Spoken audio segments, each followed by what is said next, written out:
and gentlemen, let's go. We ain't got no time to waste. Let's go. You are now listening to Jason Anderson, and you are in the zone. You're in the zone with Jason Anderson on Sports Radio 810 WHB. I think there's there's Denny's with diners. Yeah, I looked up Nathaniel Hackett, and it said he was a head coach in the NFL. I don't think he was. Well, you'd be wrong. So he was. I mean, no, he was. I don't think he qualified as a head coach. I think he was pretty bad at his job. So Denny's. Well, yeah, but you're still a radio host. Okay. Yes, but still bad at my job. You're in the zone on Sports Radio 810 WHB.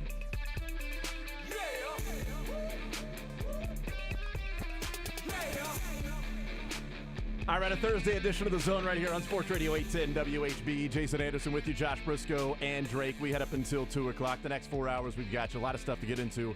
A lot of football we will talk about today. A little baseball mixed in with trade deadline going on coming up early next week. And then trades being made yesterday. Feels like the trade deadline got kicked off yesterday as the biggest trade so far of the middle of the season trades was, oddly enough, the Angels. Now, we were wondering if they would be selling. If you said the Angels made the biggest trade of the trade deadline season, you'd say, wow, what'd they get for Ohtani? Nope. Ohtani off the trade market, and they bring in Lucas Giolito from the White Sox and Ronaldo Lopez, a couple of pitchers, a reliever, a starter, and they give up a top 100 prospect, their number 2 overall prospect, and a catcher, number 61 according to Fangraphs, and their number 9 overall prospect in their organization for a couple of pitchers. The Angels going all in this year, maybe trying to make a statement to Ohtani as well. Could be all for naught. It is absolutely a risk, and it is definitely trying to pushing their chips into the table for one card on the river. And that's Ohtani. And if it's not that right card, they've lost all their chips. They've lost prospects that they traded away for rental players, and they won't have Ohtani as well. And they won't have whatever they would have gotten back for Ohtani in trades, which would be much more massive than the compensatory pick they will get for Shohei Ohtani. So we'll talk some Major League Baseball, some trades as the show goes along, some conference realignment as the Big 12 last night voted to accept Colorado in as a member of the Big 12. Colorado has yet to apply for Big 12 membership. So preemptive strike. Hey, do you guys want to come over? Maybe. Here's our door code. We will put a key under the mat for you. What? I haven't even asked if I can go out tonight. I don't even know what your address is. I just want you to know you're invited. The door's actually, we're going to keep it open. Bugs are flying and no big deal. Don't even have a door. It's just we're in Utah. We're Utah. taking the door off. You guys are used to the Pac-12 Utah open air living. Yep. That's what we're doing. We're open air living. The door is wide open. Me casa, su casa. Come on in. Make yourself at home. It's almost like you've been here before. Just refamiliarize yourself with the place, if you will. It's going to be so weird. When Mizzou went to the SEC, it was weird seeing the black and gold SEC shirts, seeing Big 12 Colorado merch and the logo and everything. I don't know. It's going to be so bizarre. No, there were people last night that were already putting up the renderings. Yeah, the Photoshops are incredible, man. You would not know those weren't real. Putting the Big 12 patch on the Colorado jerseys and stuff like that. So yeah. you can get an idea of what it would look like if the Buffaloes were in this conference. We'll see what happens with that. Big 12 coaching legend Deion Sanders is so funny to me. Yes. We'll see with the executive session that goes on with the Board of Trustees in Colorado with whatever meeting they're having today, which will probably be to approve the membership application to the Big 12 and the notifying the Pac-12 that their services will no longer be needed. We'll talk about that. What it means for the Big 12, what it means for the conference out west, what it means for other things in college football. We will talk with Craig Stout, KC Sports Network, KC Laboratory Podcast, coming up at 11 o'clock. We will get his thoughts on training camp that's going on. Football pads go on tomorrow. No, Craig is pumped for that. So we'll talk with him about some Chief stuff. Chris Jones, Kadarius Toney, other wide receivers, other spots to look at, what he might be focusing on, things like that. And we'll talk coming up at noon with Sam Munson from Pro Football Focus and we'll get his thoughts on the Justin Herbert contract, the Chris Jones holdout. How does that relate even to L'Jarius Sneed? I want to bring that up with Sam Munson and L'Jarius Sneed because Sam Munson put out his Pro Football Focuses. So PFF came up with their top 50 players in the NFL. Mm-hmm. Sam Munson wrote yesterday about the 10 players, rookies and second-year players, that could appear on next year's top 50. Trent McDuffie was one of those players, was one of the 10 that Sam Munson talked about. It's an interesting tie-in of what we talked about yesterday with McDuffie moving to the slot late in the season and L'Jarius Sneed moving from slot to the outside, kind of exchanging what the role of L'Jarius Sneed was and what McDuffie was. Late in the season, Spags went with McDuffie playing slot. Is that a sign of things to come, of them already planning post-Sneed life? So we'll talk to him about a couple of those things. Kadarius Toney, he had he also is one of the hosts for a PFF NFL podcast. He had Dr. Vic Troja on, and they talked about a lot of injuries around the NFL, and they got into a discussion if there is a such thing as injury prone. So it was an interesting conversation, and we'll talk with Sam Munson about some of the takeaways of, are certain players just more injury prone than others? I am. Players, NFL players. Drake's a player to me. No, he just crushes a lot. 913-912-4810 is the text line. We'll play some sports or leisure coming up in the 1 o'clock hour. $25 Johnny's Tavern is on the line. We will introduce a new category today. Well, reintroduce. It'll be Royals Trades. Trade deadline going on, Royals Trades. So we've got a couple weeks that we'll use this category. So Royals Trades, you can brush up on that if you're wanting your $25 to Johnny's Tavern. And some other things that we'll get into. 913-912-4810 is the text line. 913-912-4810. Where do you want to start?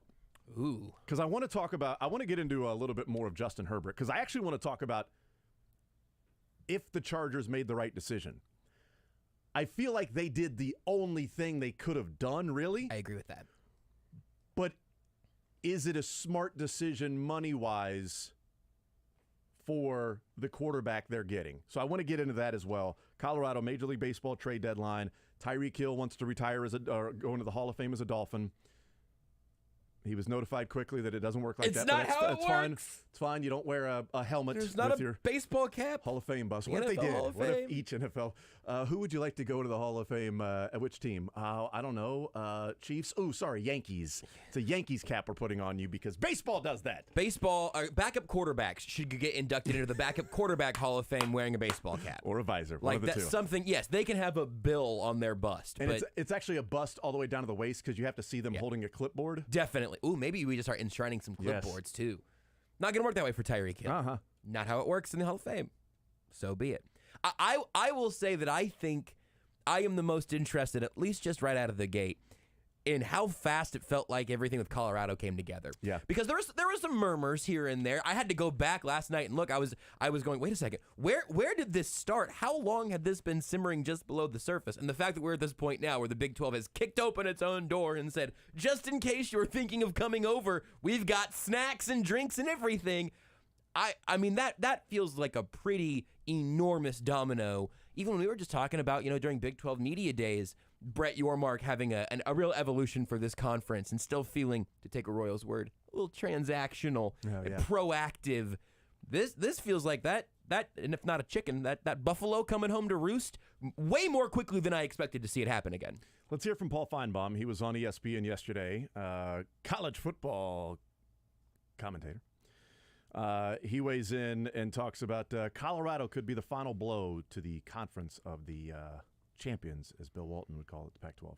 This could be seismic, and I don't want to trash the Pac-12 any more than we already have, but you might as well just give them last rites if they lose Colorado, because right now Colorado has Dion, one of the most important names in college sports.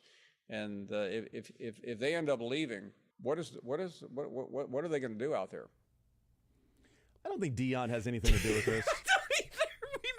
We made the same Odd way face. to go. Paul Feinbaum is a college football god. I'd already heard that before. I hadn't, so if it looked like I was smelling something bad. But my face was the same as yours when I heard it the first time, so I'm like, well, I do want to play that then. Well, seismic, yes. Dion, one of the most important names in college football. The reason I want to I wanted to play that twofold. One, just him saying, if they lose Colorado, read them their last rites. Right. Call for a priest because it's over at the Pac-12, or at least over as we know it. Of course, there has been the reports of demise of other conferences. Yep.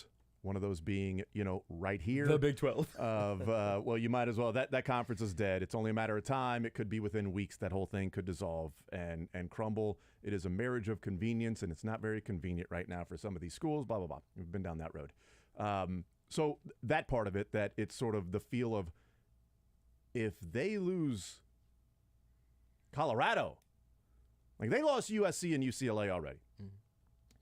Then there was talk about Washington and Oregon going to the Big Ten. And if the Big Ten would have them, they would already be gone. This is not Washington and Oregon saying, hey, let's keep the band together. It's the Big Ten says, sorry, no vacancy right now. If there's an opening, Washington and Oregon would have left yesterday. In fact, Washington and Oregon may have already preemptively voted to, nobody knows, but they preemptively voted to join the Big Ten. The Big Ten's like, yeah, we haven't invited you. They're just at the door. You guys, it looks like you got space in there. I brought a six-pack. No, not really. Need anything? We can bring something over.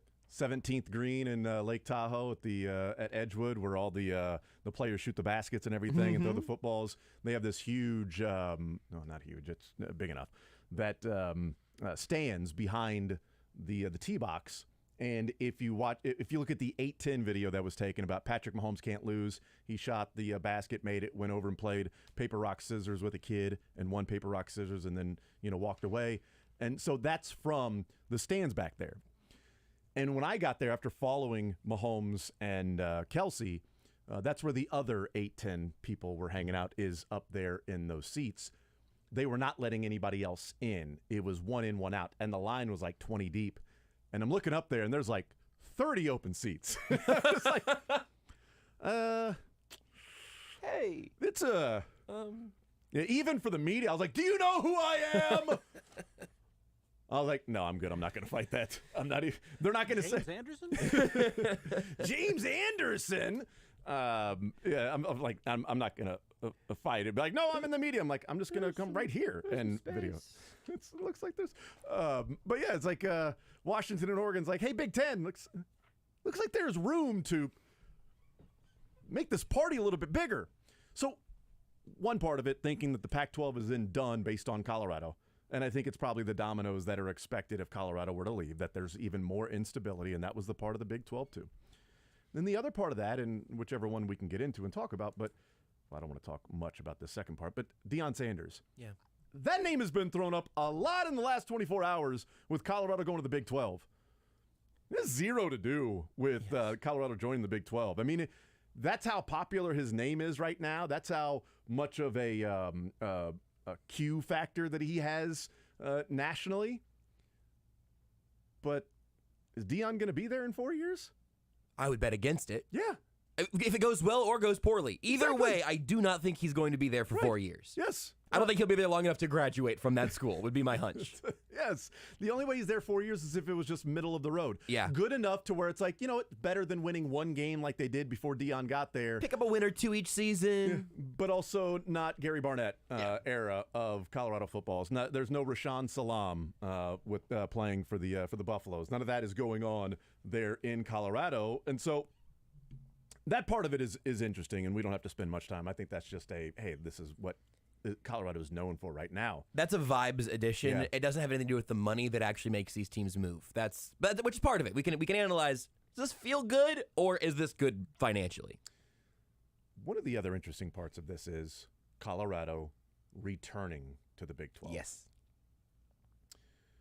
So it has obvious next level conversations to it of, okay, did Colorado admit that, okay, we made a mistake when we left? We went to the Pac-12. We should have stayed in the Big 12. Because the jump is then Nebraska in the Big 10 has played for one conference championship. Texas A&M in the SEC has not played for a conference championship. Missouri in the SEC has played for 2 conference championships. The most successful of the 4 schools that have left, yet the one that's made fun of the most. It doesn't matter. Inferiority complex, all that stuff. That's another vibes analysis thing that I do think is interesting, but not important here. Totally. My question is, did Colorado admit that, okay, going to the Pac-12 was a mistake? Or is Colorado seeing that the Pac-12 is falling apart and going back with old neighbors is more stable for them, where Nebraska, Missouri, and A&M are already in the top 2 stable conferences in all of college football? That's the question, because the conversation can easily happen of, well, Colorado went back, why can't Missouri or Nebraska or A&M? Why can't they head back to the Big 12? And you're more likely to have success there in the Big 12. You're in a division with either Georgia or Alabama. Good luck, A&M and Missouri. Nebraska, you're in a conference with Michigan and Ohio State, and good luck winning the conference. Win your division, but winning the conference. Colorado really wasn't in that, well, we're going to go and win all these championships by being in the Pac-12. It felt like that was more aligned with the scenery. We're not in an arms race with the Big 12 schools. We're not on the level of Texas or even Nebraska or Oklahoma and all this money coming in and building these facilities. We're not putting more seats there because we're not going to block the mountains and the view of Colorado. It felt a little more aligned with sort of the Pac-12 feel than it did with the Midwest Big 12 feel. I think this is more Colorado saying, even if we had spent our entire time in the Pac-12, we'd still be making this move. I think that's right. I would be floored if there's anywhere documented. I mean, maybe as a bridge building mechanism, maybe there's some amount of, this is always, our home was always our heart was always in the Big 12. This is the conference we really loved, despite the fact that they've been in the Pac-12 for over a decade. And that seems crazy just because it doesn't seem like it was that long ago. But I'm dealing with my own mortality at the moment anyway. So got to pull the muscle in my neck because I slept weird. It's been 2 days. I'm dying. But I think Big 25 coming up for you. Yeah, it's really, that's tough. Once I graduate, it's really downhill from there. I think you have to look at this as another self-preservation, what's the best thing for us right now kind of decision, because that's what it was originally for Colorado. As all of this is so on such uncertain ground, as all of the plates of college sports continue to shift tectonically, why would Colorado go down with the ship in the Pac-12 if they had another option? They have another choice. They can go back to their old fling, a marriage they had for a very long time with teams they're very familiar with. That's good for the vibe side of it also. I really am kind of putting a lot of this in 2 buckets. How does this make us feel, and how is this financially? This feels good for the Big 12. Colorado's back. Hey, it feels a little more at home here. Now, I don't know how that changes if you're 16 years old and you only have seen really the Buffaloes in the Pac-12, but it feels good to me. And they're not making that move if it doesn't make sense for them financially. I'm not sure it was a mistake for them to go to the Pac-12, and I don't think it's a mistake for them to come back to the Big 12 now, but it is such an interesting orbit that is going to get attached to those other teams that left who are in perfectly stable places now who don't need to be calling the Big 12. This is unique, I think, because of the Big 12 fully at this point jumping the Pac-12 in the pecking order, which a year ago, certainly 18 months ago, I think, would have been ludicrous, right? It's crazy. It's a heck of a turnaround. It's a dub for Brett Yormark. I don't know why Saving Private Ryan just popped into my head of a movie in an analogy to talk about the Big 12 versus the Pac-12. Let's hear it. But in Saving Private Ryan, when they did not, the group, when they did not kill the German soldier that they captured, that eventually was released, and he then later on in the battle killed one of the people that was there that was talking about letting him go. Like, no, we need to be better. We should let him go. He then killed that person later on. Not sure why that popped into my head, but the Pac-12 tried to kill the Big 12. Yeah, I'm following you. The Pac-12 went for Texas and Texas Tech and Oklahoma State, tried to just take the heart out of the Big 12 and finish them. with A&M and Missouri and Colorado and Nebraska leaving, they tried to just destroy the whole thing and leave the other teams looking for scraps, trying to find anywhere. And they wouldn't agree to the terms for Texas. Texas wanted the Longhorn Network. The Pac-12 said, no, we're controlling the third-tier rights. And we want to do that. Well, we're not going to. Okay, cool. We're good in the Big 12 with the Big 12 offices doing whatever we tell them.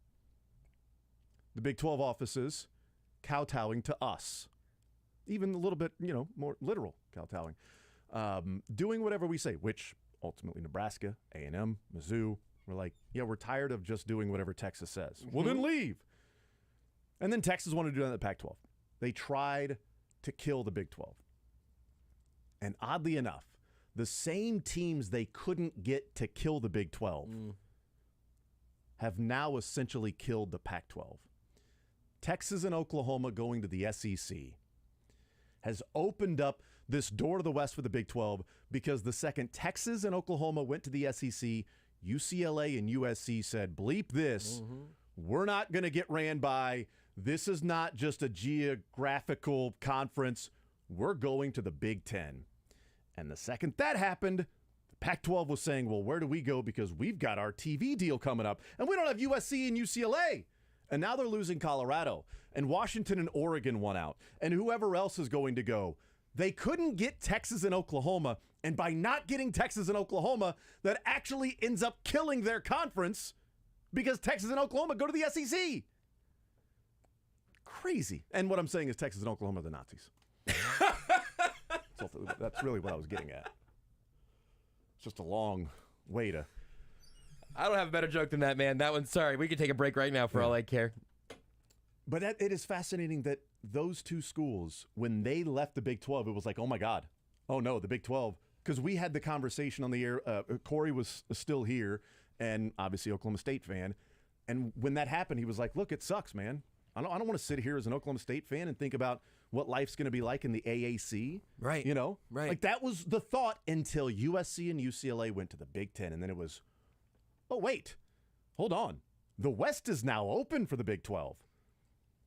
And they've got a commissioner that ain't sitting around and waiting for them to be picked apart. And that's the thing, man. I don't, for all of the weirdness of Brett Yormark walking around at Big 12 Media Days holding a big stack of paper for some reason, like as weird as that was and as strange as all of the conference realignment behind the scenes, behind the closed door stuff always is, because it feels like we just get a smoke signal and then college sports are changed forever. That's just sort of been, this whiplash of the last decade of college sports at least. But I don't know what the Pac-12's lead was. I don't know if it was 28-3, but they were in front here, and the Big 12, and it's funny to think about the Pac-12 taking those hacks and saying, we're going to come get Texas and Oklahoma. We are going to, like you said, rip the heart out. Colorado isn't the heart of the Pac-12, but the Big 12 just went over and took one more Jenga block. It's just, we're not here to take a baseball bat to your whole tower. We're just going to take this Jenga block we'd like. And you know what? Those Ducks up there, we're going to go ahead and keep an ear to them. We're going to see, we might be able to find a spot for Oregon. We'll just take that other little Jenga block, and eventually that tower goes down. And on the inverse, the Big 12 hasn't knocked down their own tower to rebuild completely. They've taken these Jenga blocks and rebuilt their own tower to now where it feels like one of the more stable ones in college sports, which was... absolutely teetering what feels like an hour and a half ago. Because when the ACC comes open for bid in 2036, then they're going to get picked apart by the Big Ten and the SEC. I have no idea what the Big 12 is going to look like at that time, but who knows where we're going to be in 2036. But I didn't think we'd be talking about Colorado and the Big 12 in 2024. It seemed like a little bit. We might not be talking about the Big 12 in 2024 much at all. That's exactly right, yeah. We'll take a timeout. We'll come back. We'll continue rolling more Zone right after this. Want to see more of The Zone? Watch the show live on the Sports Radio 810 WHB Facebook, Twitter, YouTube, and Twitch. The Royals return home this weekend to host the Twins for 3 games, and if you need tickets, be sure to check out my friends at Tickets for Less. With great promotions like Hawaiian shirts and Jake Owen summer postgame concert on Saturday night, I could use one of those. You won't want to miss the action at the K this weekend. Shop your tickets and save at ticketsforless.com when you use promo code 810 at checkout. That code, again, is 810, 810. Simply apply the code at the TFL checkout page and get your discount today. Aristocrat Motors is proud to announce the grand opening of our new Mercedes-Benz commercial van department. Kansas City's oldest Mercedes-Benz provider now offers you, your family, and your business the finest in commercial vans. Whether it's the classic proven Sprinter van or chassis, or the new smaller Metris, we can help you change your families or your...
913-912-4810 text line. Text says, would Colorado still be trying to come back if USC and UCLA weren't leaving? I don't think so.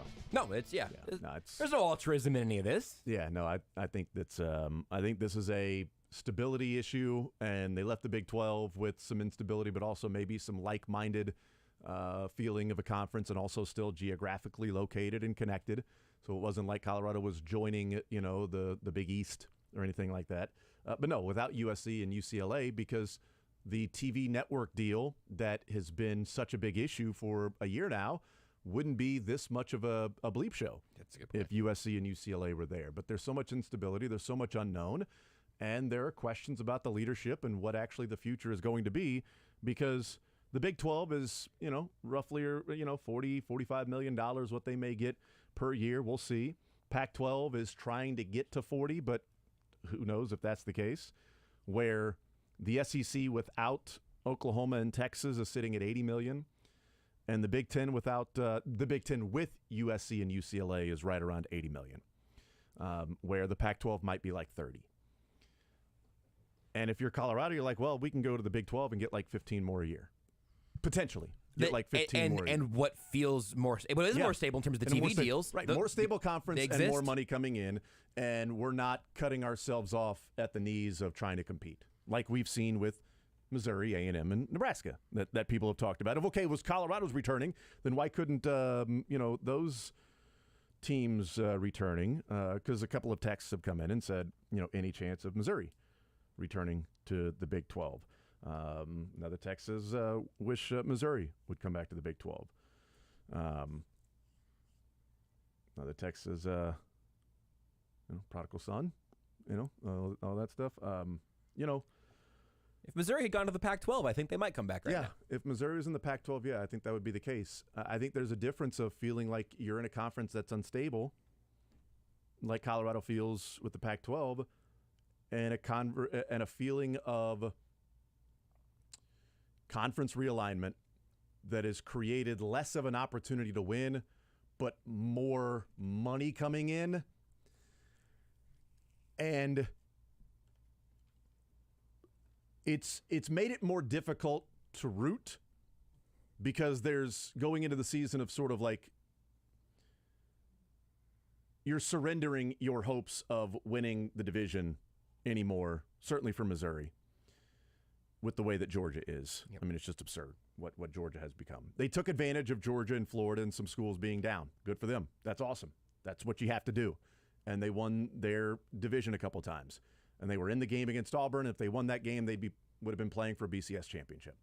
They have, in their lifespan with Gary Pinkel, had 2 times where if they won that game, they would play for a national championship. They lost both those games, but they were in those positions. I don't know that I'll ever be able to say that again moving forward, to where they are 1 win away from playing for a national championship, because they'd have to make the semifinals of the playoff now, which means they would actually have to make the playoff now, which is a much more difficult task. That is a different conversation than, does Missouri want to head back to the Big 12?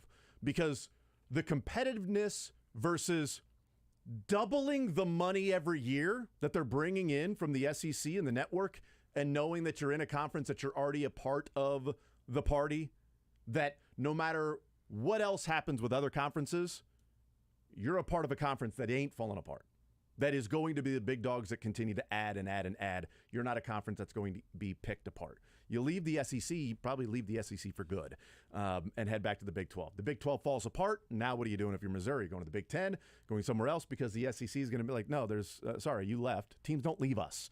That's why they don't have, the exit fees in the SEC. I had to look this up. You can leave if you want to. There's no exit fee. Do you have a guess, or do you know the last time a team left the SEC, or how many times it's happened since it was established?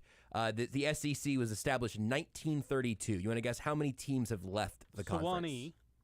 That was the first one. The University of the South. Mike Swanson was in the SEC.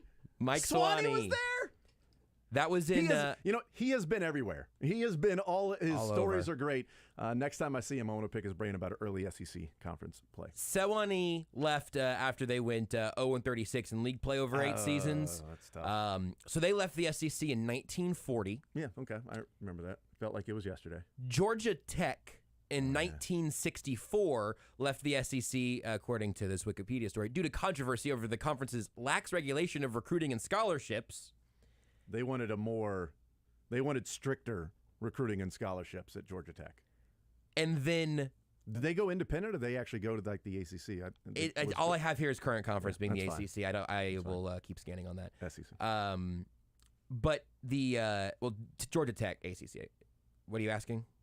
No, you said you're looking at the ACC, and I just corrected you. It said SEC. Being that all I see is for Georgia Tech is current conference, so I'm seeing ACC. Yeah, that makes sense. For Tech. One other time it's happened. Tulane left in 1966. Wow. So it's been since 66. No one has, and so this is again, as I say, there's two buckets of all of the conversation here, and I think most of the frustration from fans has been that these two things are intertwined and do get confused, and it's not you, the fans' fault. But there is what's best for you as a fan, the best vibes, the best conference matchups, the best rivalries, the best ability to drive a couple hours in your state to go to a rivalry game and not have to, plan your trip to Oregon potentially to watch a, KU conference game. But there's what's good for the fans and there's what's good for the financials. And leaving the SEC is never going to be good for the financials, even if it would be good for the fans. And the fans just have to kind of accept that you're second fiddle on that one when you're looking at it from the perspective of these schools. It stinks, but it's just how it is right now. I mean, at some point, it's like, okay, yes, you're making all this money. Like you're maybe doubling the Big 12 every year of the money you're bringing in. What are you doing with that money? Great question. Because you're keeping up with the Joneses in your own conference. Yep. But it's not really going to matter if you don't ever have a place at the table nationally when it's the end of the season. I don't know. I don't know what that's going to look like. I don't know what the conferences are going to look like in 5, 6, 7, 8 years. Is it going to be 2 divisions for the SEC? Are they going to have, quadrants, in the SEC? Like, who knows, what that will look like. And especially in, 10 years from now when the ACC is crumbling, when their exit fees are, I guess, more manageable, maybe not even 10 years from now, but, when exit fees might be more manageable for the Clemson, North Carolinas of the world, to Virginia's, to say, all right, we'll pay it now. It makes more sense. Teams just aren't doing that. Fans and competition be damned. Yeah. It's just not happening. Which we're not saying is good. We're saying this stinks, but it's what it's been. Yeah. Texas, would the Big 12 even take A&M back? 5 Texas schools? Yeah, I think they would take A&M. They would, but that is sort of an interesting little wrinkle. Yeah. Texas, can we say the obvious? Missouri, A&M, Nebraska all took paychecks to be commercial filler for SEC and Big Ten and ESPN networks. I mean, commercial filler, but big paychecks. Yeah. And we've talked about it. The conference realignment has been about money. This entire time, it's been about money. That's what's driven the whole thing. And again, rivalries, geographical, university commonality be damned, and it's going to continue to be that. Texas, my belief is Nebraska would love to come back, but will never give up the money. MU would love to go to the Big 10, but not the Big 12. A&M probably not moving anywhere, but they hate Texas enough that they just might. I do like that one. I do like that one. That might be Missouri's preference seemed to be for the Big 10 rather than the SEC. But it was like, okay, the SEC is open. They're willing to take us, and we're freaking done with the conference. We're done with all the BSing with Texas. We're done with all the BSing here. And this conference screwed us and didn't take care of us for a lesser team in their own division to a better bowl. Double birds on the way out. Maybe it's been good for Missouri. Maybe it hasn't, We could see the terms of this change in the next decade. Yeah, I do think there's hope for maybe we'll take a little less money for better everything else. But I'm not holding my breath. Yeah, I mean, it's pretty obvious that if Missouri head back to the Big 12, they would be more competitive. They would have a much higher chance of making the college football playoff. I'm not sure how that comes off as an insult from other schools in the Big 12 to Missouri, because it's just simply saying your opportunity to play for a playoff is only because you're surrounded by worse teams. Yeah. Our lower level of competition would be good for you is sort of a weird flex. Yeah. Right, absolutely. That you've gone there and you've been and also ran since 2014, 2015. That once everything sort of turned over fully from once the smell of the Big 12 was fully away from Mizzou and they were in the SEC, it's been tough. But also Georgia and Florida and other schools in there. Kentucky got Mark Stoops and has stayed with Mark Stoops. These other schools have been better than what they were when Missouri was winning the SEC East. That's reality. But yes, they would have a better chance of participating in the college football playoff if they were in the Big 12. So would Vanderbilt, who's also not leaving. Yeah, right. That's true. And I think it's kind of a weird flex. Yeah, I mean, look, I've talked about it. My Missouri friends aren't fans of me saying it, but I was not in favor of Missouri going to the SEC because they were taking a paycheck for a much more difficult path. I loved the rivalry. I loved the history.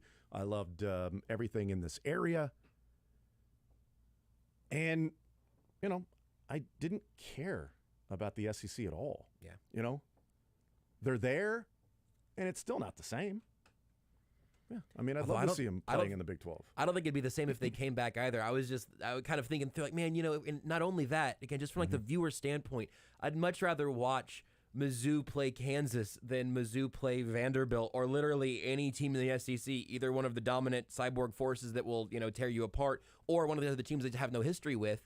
But, I mean, if they come back to the Big 12 and now we're getting rivalry games with Mizzou and BYU, I mean, let's do it. It all feels different now. All of college sports feels different. Colorado coming back is nice, but it's not going to change the fact that now UCF is a Big 12 team. Like, it's weird, and it's going to keep being weird. I want to spark that Mizzou-UCF rivalry. I mean, the battle for the black and gold. Let's get that thing going, man. All right, we'll take a timeout. We'll come back. More Zone next. Take the show with you by listening live on 810WHB.com, in the 810 mobile app, or by subscribing to The Zone wherever you get your podcasts.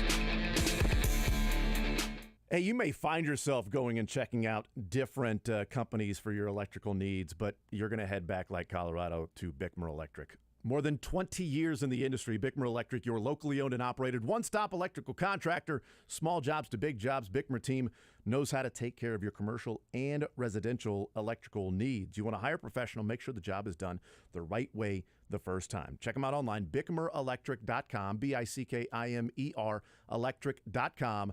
Call them now, 913-313-6751. Whatever you're looking for, small jobs, big jobs. If you want to do it all in one fell swoop, if you just want to piece it out a little bit here and there, they can take care of all of those things for you, including a big old light fixture / chandelier in the foyer of 25-foot ceilings that I ain't messing with. They can, which is great. Didn't know that. Loved to learn it because I don't even have the ladder or the want to be able to try to do that. There's a lot of things that they can take care of that you may not know that they can take care of for you. Bickmer Electric, BICKIMER electric.com. Give them a call, 913-313-6751. It's Bickmer Electric. Training camp coverage on Sports Radio 810 WHB is presented by Brisco.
Trey Hendrickson signing a one-year contract extension for the Cincinnati Bengals. He will now be under contract in Cincinnati through 2025.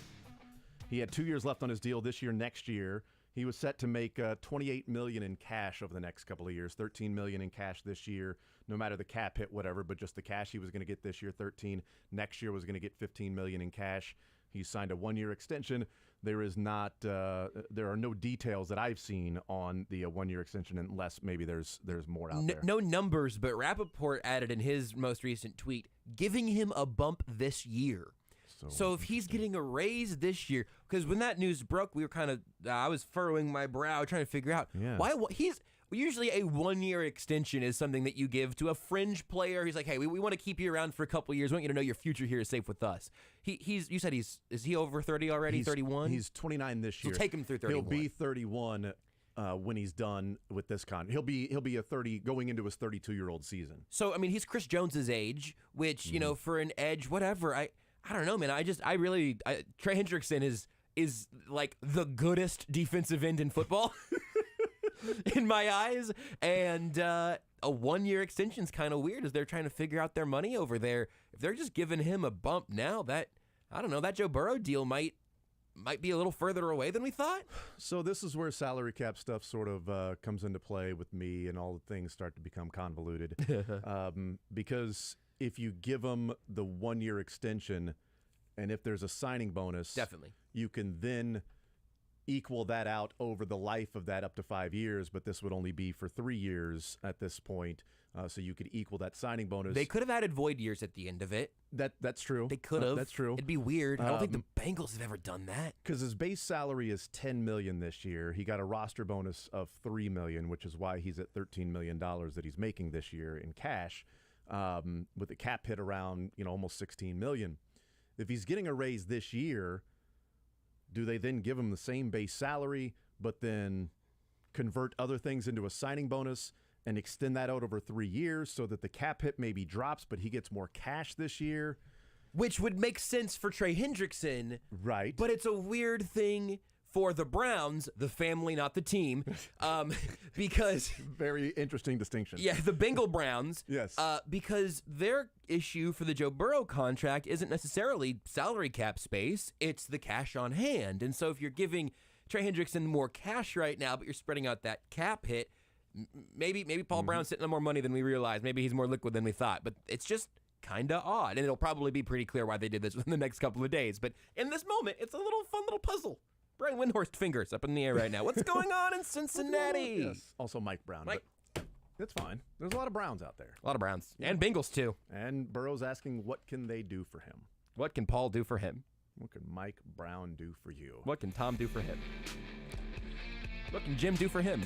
Adam Schefter had an interesting comment last night on the Joe Burrow latest on those negotiations. We'll get into that in the show because I thought it was an interesting way of phrasing it for Schefter. Didn't sound like the contract was going to get done any day now.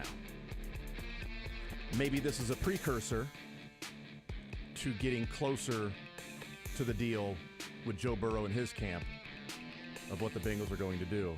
Because one of the big surprises from Justin Herbert's contract was the fact that he got $100 million in new money in the first 3 years of that contract, which is $20 million more than what Lamar Jackson just got, which was the record. Lamar Jackson had the record of $80 million in new money in the first 3 years of the contract. It's now $100. Can't see Joe Burrow that happening. Craig Stout next. Weather is just around the corner, which means insects and other pests are soon to follow. Plan now to keep bugs out of your home or business with Augustine Exterminators. Now...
All right, we continue right here on Sports Radio 810 WHB. Jason Anderson with you, Josh Brisco, and Drake. A lot of stuff to get into still with some football. Dalvin Cook is visiting the Jets, and Sean Payton is visiting pain, violence. Sean Payton had a choice between talking about the future of the Broncos and violence, and he chose violence against Nathaniel Hackett. And what happened. And maybe he chose kid gloves with Russell Wilson, which worked out so well last year with kid gloves with Russell Wilson. Hey, let's talk some Chiefs as we're joined now by Craig Stout, KC Sports Network, KC Laboratory Podcast, joining us here in the zone. Craig, what's up, man? How are you, sir? Hey, I'm doing great. I'm glad to hear that Sean Payton's out here with me just hating life, apparently. I'm not sure what crawled up his rear, this week, but that's quite the interview. Yeah, the Nathaniel Hackett might have done one of the worst jobs ever, which I'm not exactly disagreeing with. It's just sort of interesting that a coach takes over, and we heard that from Todd Haley with I can get 53 guys off the street and win 2 games. Well, prove it. Oh, okay, you did. It's we've heard those things before, but the Chiefs are not in that position. Thank God. They will see Sean Payton a couple times this year, and however long he's going to be a coach there with the Denver Broncos. I don't know if Kadarius Toney will be on the field when they play the Denver Broncos either time. Craig, let's go back to Sunday and look ahead a little bit as well. But Sunday before practice, they're taking punts, and he changes direction, and he tears part of his meniscus. And he's out for all of training camp and preseason, might be back for week number 1. What does this do for your confidence level in the wide receiver group, and how much does this maybe dial back your confidence in Kadarius Toney and what he can do this year? I guess maybe it's more my own mental state that I kind of expected that at some point Kadarius Toney was going to miss some time this season, mostly because, he has throughout his career, really struggled to stay healthy so far.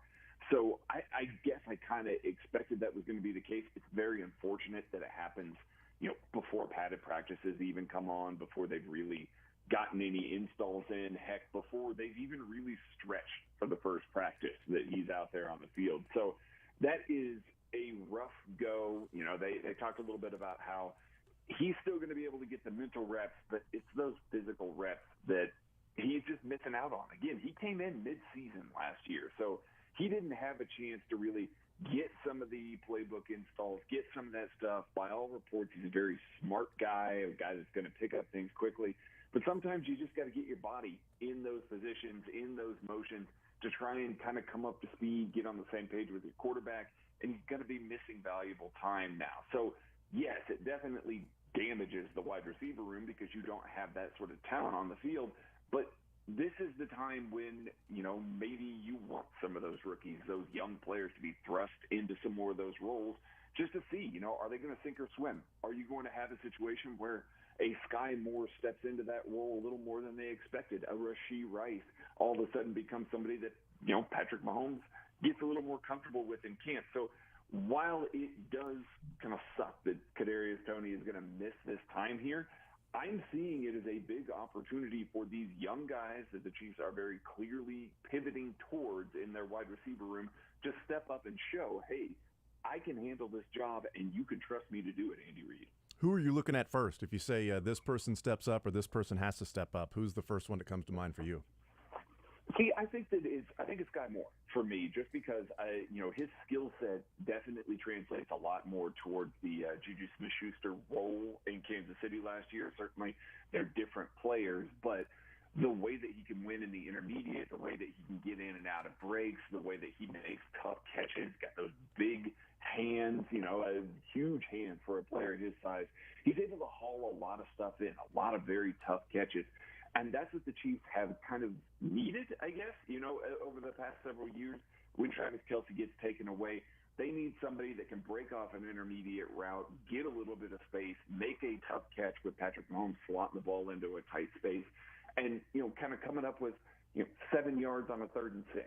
And I think that Sky Moore has the potential to step into that role. We didn't get to see it last year. Certainly he went through the whole, kind of confidence roller coaster with the punt returns and trying to get him focused on that and then taking that away.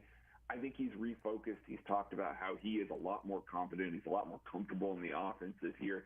I can see his skill set translating to the field almost immediately in a like-for-like situation for a player that they had last year. Interesting. Craig Stott is our guest, KC Sports Network, KC Laboratory Podcast. Then what would you say would be reasonable for Sky Moore this year as, the second year for him, a year in the system, opportunity there certainly without Juju, without McCole Hardman, and we know at times without Kadarius Toney out there. What's a reasonable view and a reasonable expectation maybe for Sky Moore this year in year number 2? I mean, I think that he can step into a big role. I think he's going to get some volume targets in this offense. I really, truly believe that. Now, it's going to be what he does with those. Can he continue his comfortability? Can he keep the confidence level high? As it stands right now, I mean, Juju Smith-Schuster got 101 targets in, playing 16 games for this team last year. I don't think it's unreasonable to expect that, a Sky Moore could get 70 targets, 65 targets, something like that in this offense. It's obviously going to flow through, Travis Kelce, and when Kadarius Toney's on the field, they're going to have a package of plays where they need to get him the ball because he's so dynamic with the ball in his hands. But that consistent look, that consistent go-to, I can see a 65, 70 target year, and I can see that translating into, maybe a 450, 500-yard season, which would be awesome. A wonderful step in the right direction for Sky Moore. Yeah, Juju and McCole Hardman combined for 135 targets last year. Yeah. And they're replaced by Rashee Rice and Richie James / Kadarius Toney, if you want to go that route. So, a rookie that who knows how much he'll play and what kind of impact he'll make. A new guy in Richie James, who's been a nice player in the NFL. I probably like him more than others. And then, a guy who's often injured. So the opportunity, here's the thing. To me, there's not a question about will the opportunity be there for Sky Moore. And this is where it becomes imperative for a guy like Sky Moore to step up, not only for himself, but for the team and for the front office, because they traded back. There were a number of wide receivers that were taken in that spot, and the next couple of picks, when they traded back, got Sky Moore. They got an extra draft pick. They used that on Darian Kennard.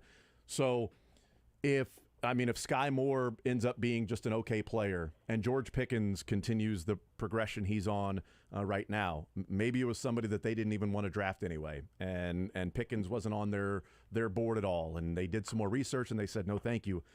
But I don't want to get to a point to where you go, man, you would definitely trade Sky Moore and Darian Kennard for George Pickens right now, because he will have it's a little bit different than a quarterback that you surround with weapons to say, okay, let's see what he has. But it feels like almost like the wide receiver version of, okay, you were a second-round draft pick. The Chiefs really liked you. A lot of people liked you in the draft. This is an opportunity now. This is a chance for you to show what you can do because it's there right in front of you. And I think that people are going to naturally kind of look at that, that second-round wide receiver look. They're going to kind of go back a little bit towards like the McCole Hardman thing, where we spent how many years talking about how, oh man, they could have drafted X, Y, and Z at the wide receiver position rather than McCole Hardman and things like that. And there was constantly that discussion.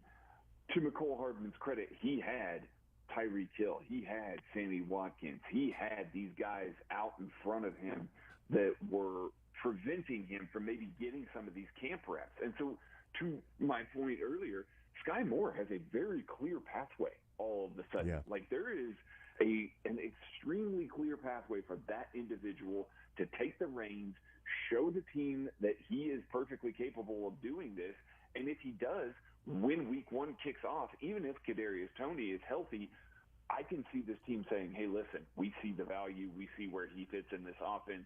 We're going to move forward with him as a key contributor to this offense. He's going to play a lot of snaps, going to get a lot of targets. We're not going to be fabricating stuff for him. It's not going to be like last year. I think that I can see a path forward for that. But, yeah, to your point, he's got to step up. He's got to show that. He's got to be able to kind of fall into that role, or else it is going to be one of those reversions where it's like, oh, man, they could have had Christian Watson. They could have had this player. They could have, any number of guys that they could have added to the roster that would be quote unquote better than what Sky Moore offers.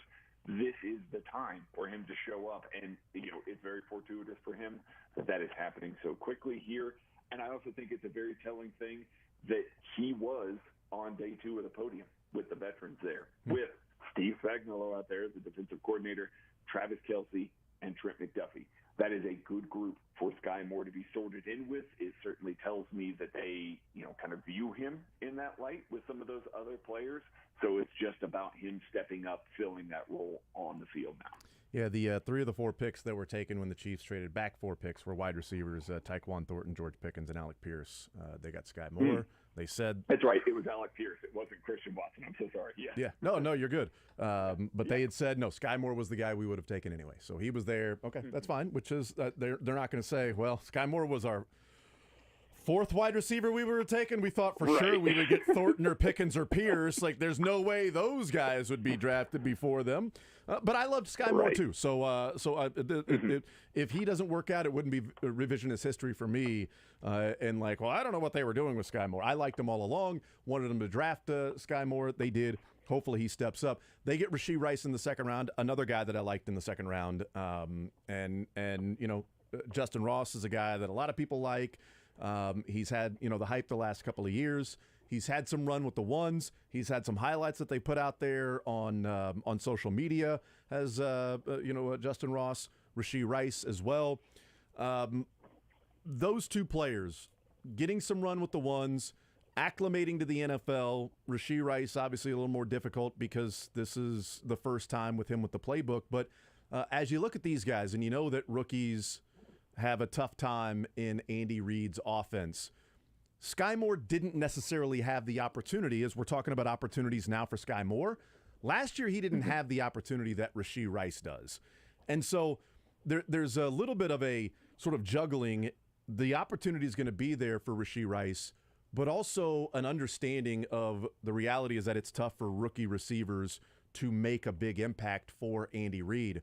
So how do you view Rashee Rice this year in seeing what he's doing in practice, seeing Mahomes looking his way and hitting him a few times, him making a catch over L'Jarius Sneed and Trent McDuffie, so he's doing the things that you saw on tape and what he did in college, but the history is there that sort of works against Rice.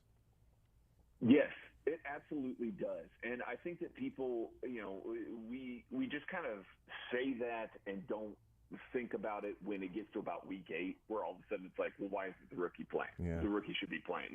We say that there is so much on the plates of every single one of these individuals that have to learn how to do each element of this. Andy Reid wants his receivers to know exactly where they need to be and exactly where everybody else needs to be in the route distribution. It does the play no good if you've got your wide receiver in the same area as the guy you're trying to run, a cross or two, from the slot on the other side. You have to understand every single element of the play, and that is a very difficult thing for not just college wide receivers to come out and do, but also college wide receivers that are coming from a very, not loose, but a very, kind of softer air raid offense, where, there's going to be certain things that he's going to do over and over again. He's going to walk into that role and do some of that stuff.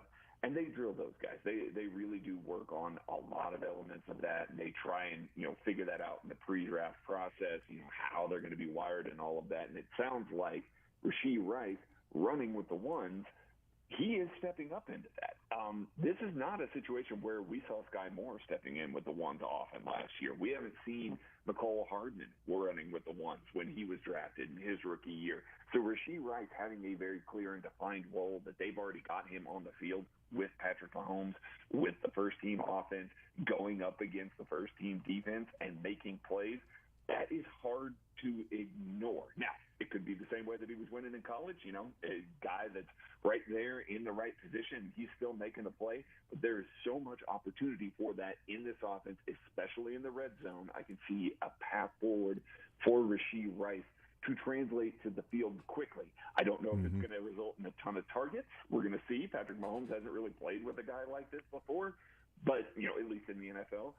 But we will see what's going to happen there. I can see some production coming from it, especially in the red zone, and that's a lot of the highlights that we've seen so far. And if that's all it is, boy, that's a big boom for this offense already in year one. Yeah, it feels like there's somewhat of a tie-in to last year at this time when we were talking about the secondary, that, hey, there's opportunities for McDuffie and Williams, and then Williams was getting a lot of talk early in camp, and Spagnuolo was like, well, let's not forget about Watson. All right, Jalen Watson's a guy that people should be talking about. Like, all right, let's take a note of that, that the opportunity was there, but those guys had to step up because somebody had to play, and that's what it sort of feels like with Rashee Rice this year, that the opportunity's there. Hopefully he steps up in that way because somebody's got to be out there and catch the football with Patrick Mahomes throwing it to wide receivers. It can't just be 200 targets to Kelsey and 150 to MVS, on 100 to Sky Moore, and that's it. Can it be 200 to Kelsey? Well, yeah, I'm good with that. Actually, you're right. That looks like. You're right. It can. It can be. I take that back. I apologize because it was 150 last year for Kelsey. So yes, I'm good if it gets to 200. Visiting with Craig Stout, KC Sports Network, KC Laboratory Podcast.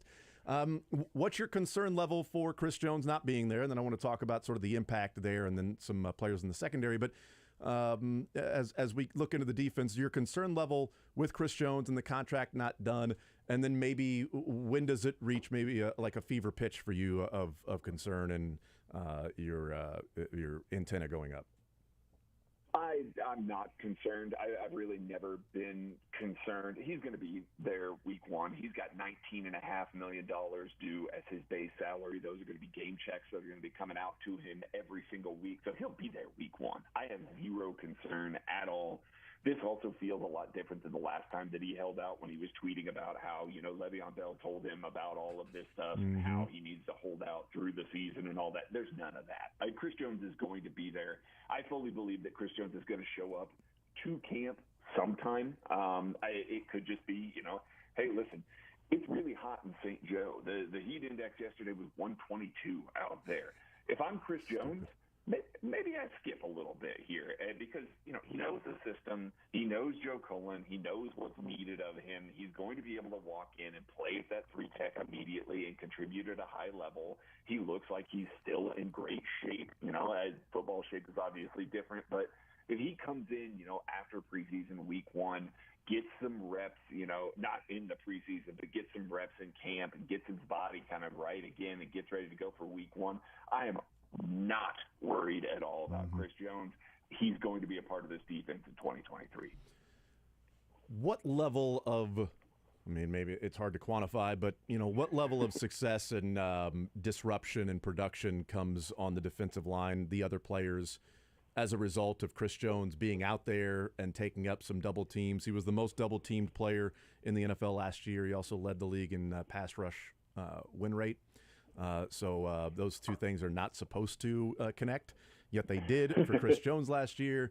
And the stat that I put out last week that we were talking about with George Karlaftis, that as he goes into year two, week 12 through 18 last year for George Karlaftis, he had 5.5 sacks, 7 tackles for loss, and 15 tackles.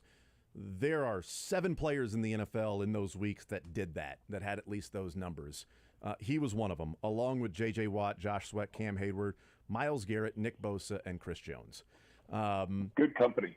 Great company to be in. The Chiefs have 2 of the 7, by the way, which is great. We know Chris Jones is dominant in his own regard.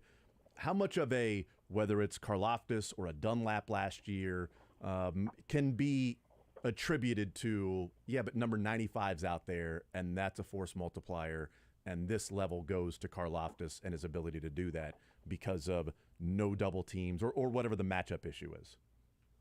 Listen, you can't understate it. Let's put on our hats as if Chris Jones wasn't here in 2023. I am terrified of what the defense looks like because the attention that he absolutely requires from every opposing offense, and the ripple effect that has out to George Karlaftis, Mike Dana, Charles Omenihu, Felix Anudike-Uzomah, B.J. Thompson, whoever it is that's playing out there on the edge.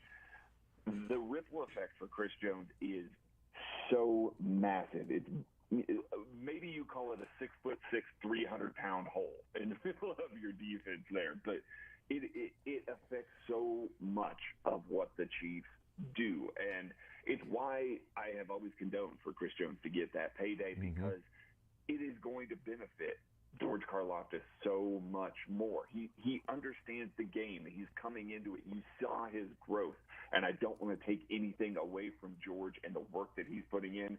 Working with Tamba Ali this offseason, that's a great person to pick their brain and find out how to do stuff, how to play on the edge, techniques, elements like that. That's great. I expect George Karlaftis' arrow to continue to be pointing up, but if George Karlaftis is asked to kind of shoulder that responsibility on his own, that's going to limit his effectiveness. That's going to limit what he can do. That's going to limit, the real production that's going to come from him. He can be the same player and have less impact because Chris Jones isn't there in the middle of the defense. It is why Chris Jones is so important to this defense. It is why they need to make sure that they have a plan for 2024, 2025, 2026, whether or not that's Chris Jones finding somebody to make that sort of disruption along the defensive line. Doesn't have to be defensive tackle, could be a lot of things, but they need to find something else because it is such a complementary game on the defensive line. It is truly rare to have that blue chip talent that can truly wreck everything, even when he's getting all the attention. It's Chris Jones, it's Aaron Donald, it's a couple of edge defenders. That's it in the entire NFL. Finding that path forward so that the George Karlaftis, Felix Anudike-Uzomahs can find their success and truly be effective, that's what the Chiefs have to do. So it's why Chris Jones is so important, but it's also why George Karlaftis' development is so crucial to this team. Yeah, and he's one of those guys that, the NFL moving towards position flexibility, maybe not specifically positionless, but the flexibility that, Chris Jones offers by playing playing any of the four spots, any gap on the defensive line. If you want to put him there, he can do that and play that particular role. And Steve Spagnuolo likes to say, getting the chalk last. So if you're up at the chalkboard and this person does this, well, I get the chalk last. And you make an adjustment, well, I get the chalk last. That you get up there in your defense and the offense can make an audible to try to have the chalk last, but they can make an audible in their blocking and coverage and protection scheme. And then they can just flip Chris Jones and Dunlap and put Chris Jones on the edge. And it's like, oh, hold on, wait a minute. Our cover, our protection was supposed to be with number 95. Now it's over. You get the chalk last. If you're Steve Spagnuolo with number 95, just by maybe even sliding him over to one gap one way or another, or flipping somebody real quick right before when the offense audibles, you audible as well. Let's move Chris Jones over here, and now the entire protection call is different because it was probably skewed towards number 95. Yep, absolutely. And meanwhile, you take him out, and now all of a sudden, where does the protection go? Where does it shift? Does it shift to George Karlaftis, who's more often than not going to be aligning in the same spot most of the time? Even if you're kicking him inside sometimes, you're still going to have instances where, they're going to be able to handle it. Listen, I like George Karlaftis. George Karlaftis could end up being a Chiefs Hall of Famer. He's not Chris Jones at this point. So expecting him to kind of win against those double teams and those sorts of things, it's just not going to happen. We'll let you go on this. Do you think the Chiefs are playing a game with some press conference words to throw in there with Karlaftis dropping a Mamma Mia and Creed Humphrey dropping a what did Creed say yesterday? I gotta look up the. I saw what it was, but I don't remember Creed what it was. Said, because Eureka was also Karlaftis. The roof is the ceiling. Epiphany. That's right. You can have an the sky. I think the sky is the ceiling, or the sky is the roof from Matt Nagy. Epiphany was also Karlaftis. I have that written down as a Creed note. No, he said Epiphany or Eureka. I thought Karlaftis said Eureka and Mamma Mia. He said both. We'll Epiphany, have to check the tape. Then followed it. Oh, tomfoolery. Tomfoolery. Creed Humphrey said the defensive line and the tomfoolery. Craig, did you guys have tomfoolery written up in the KCSN draft guide? I couldn't find him. Oh, yeah. Actually, it's on a different different page than Creed's. It was actually assigned to a different center, so that's just one that we missed. We can't nail it all the time. I absolutely think so. Like they clearly focused on that last year, and obviously the Chiefs being who they are and the amount of press that they kind of have public out there, it is the easiest thing in the world for a late night show to just be like, hey, why don't you say this? Why don't you do that? I'm sure. Mix it a Mamma Mia. You guys have buddies.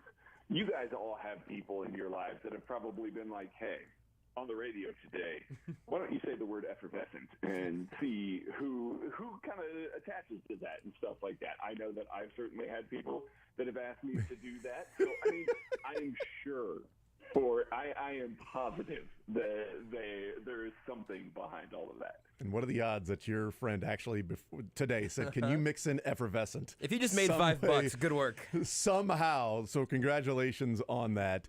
And I appreciate that you led me in for that because, I'm going to go take the money that I won. Good for you. Buy a sixer on my way home tonight. I really appreciate that. And get ready for pads tomorrow, Craig. Yes. The pads are popping tomorrow. We'll see that. Craig, you're the man. Appreciate it as always, brother. Enjoy the training camp practices. We'll be watching the coverage and everything and checking that out and looking forward to our next conversation. I put him on hold before I said that to him, so that was probably not smart. So Craig sounds like a real rude dude right now. Yeah. Craig, appreciate it. You're back off hold. Looking forward to our next conversation. Well, I'm looking forward to the effervescence of this radio show once again, sir. Mamma Mia! I put him on hold too early. Thank you, Craig. You're the man. Gosh, we need to get back to regular stuff in the zone. None of this tomfoolery. I am because when we came here, like the ceiling was the sky. And then Chad walked down and was like, take it easy, roller coaster tycoon. We're going to do that. We'll take a timeout. We'll come back. More's on next. You're in the zone with Jason Anderson on Sports Radio 810 WHB. I really truly enjoyed telling you about Underdog Fantasy because I really truly enjoy playing Underdog Fantasy. It's the easiest and I dare say the most fun way to play fantasy football. You get to go through what my favorite part is every year is all of the drafting. I would go back in the day, just do mock drafts day and night just for fun. Well, now you can go ahead and get the drafting experience, throw a couple of shekels on the line, and join the biggest fantasy football tournament of all time with Underdog Fantasy. Best Ball Mania 4 is up and running. I've already got a couple of entrants there, and also in some of the weekly leagues. I'm in several different spots at Underdog Fantasy, and I can bring you along with me because it is a super easy to use, super slick mobile app. The UI is great. Playing on Underdog is just as easy as it sounds. You can check it out online or in the App Store. I think you're going to have a great time because I've been having a great time with Underdog Fantasy. So what are you waiting for? Sign up on UnderdogFantasy.com or via the App Store with promo code Brisco. That's BRISCO. And Underdog will double your first deposit up to $100. That's Underdog Fantasy, promo code Brisco, BRISCO. Don't wait any longer. Come join the fun at Underdog Fantasy. Must be 18 and over and present in a state where Underdog Fantasy operates. Terms apply. Concerned with your play? Call 1-800-GAMBLER or visit www.ncpgambling.org. We've received your nominations to honor Kansas City's best players and coaches with honorary ESPY awards. Now it's time for you to vote for your favorite candidates at 810WHB.com. McCarthy Auto Group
All right, we continue right here on Sports Radio 810 WHB.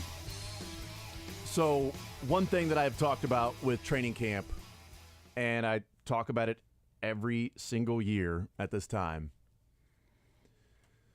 outside of the Chris Jones news, I do not want to see the Chiefs news national. Yes, 100%. I don't want to see any national news involving the Chiefs. Yep. I bring that up because Oh, no. Did you see what happened in Dolphins practice today? Yes, I did. If you did not see that, Dolphins cornerback Jalen Ramsey was carted back to the locker room after practice, after a practice injury. Trainers were attending to his left knee. He was defending Tyreek Hill on a pass play, went down, grabbed his left knee. Trainers evaluated his knee for a little bit. He hobbled to the cart and was carted back.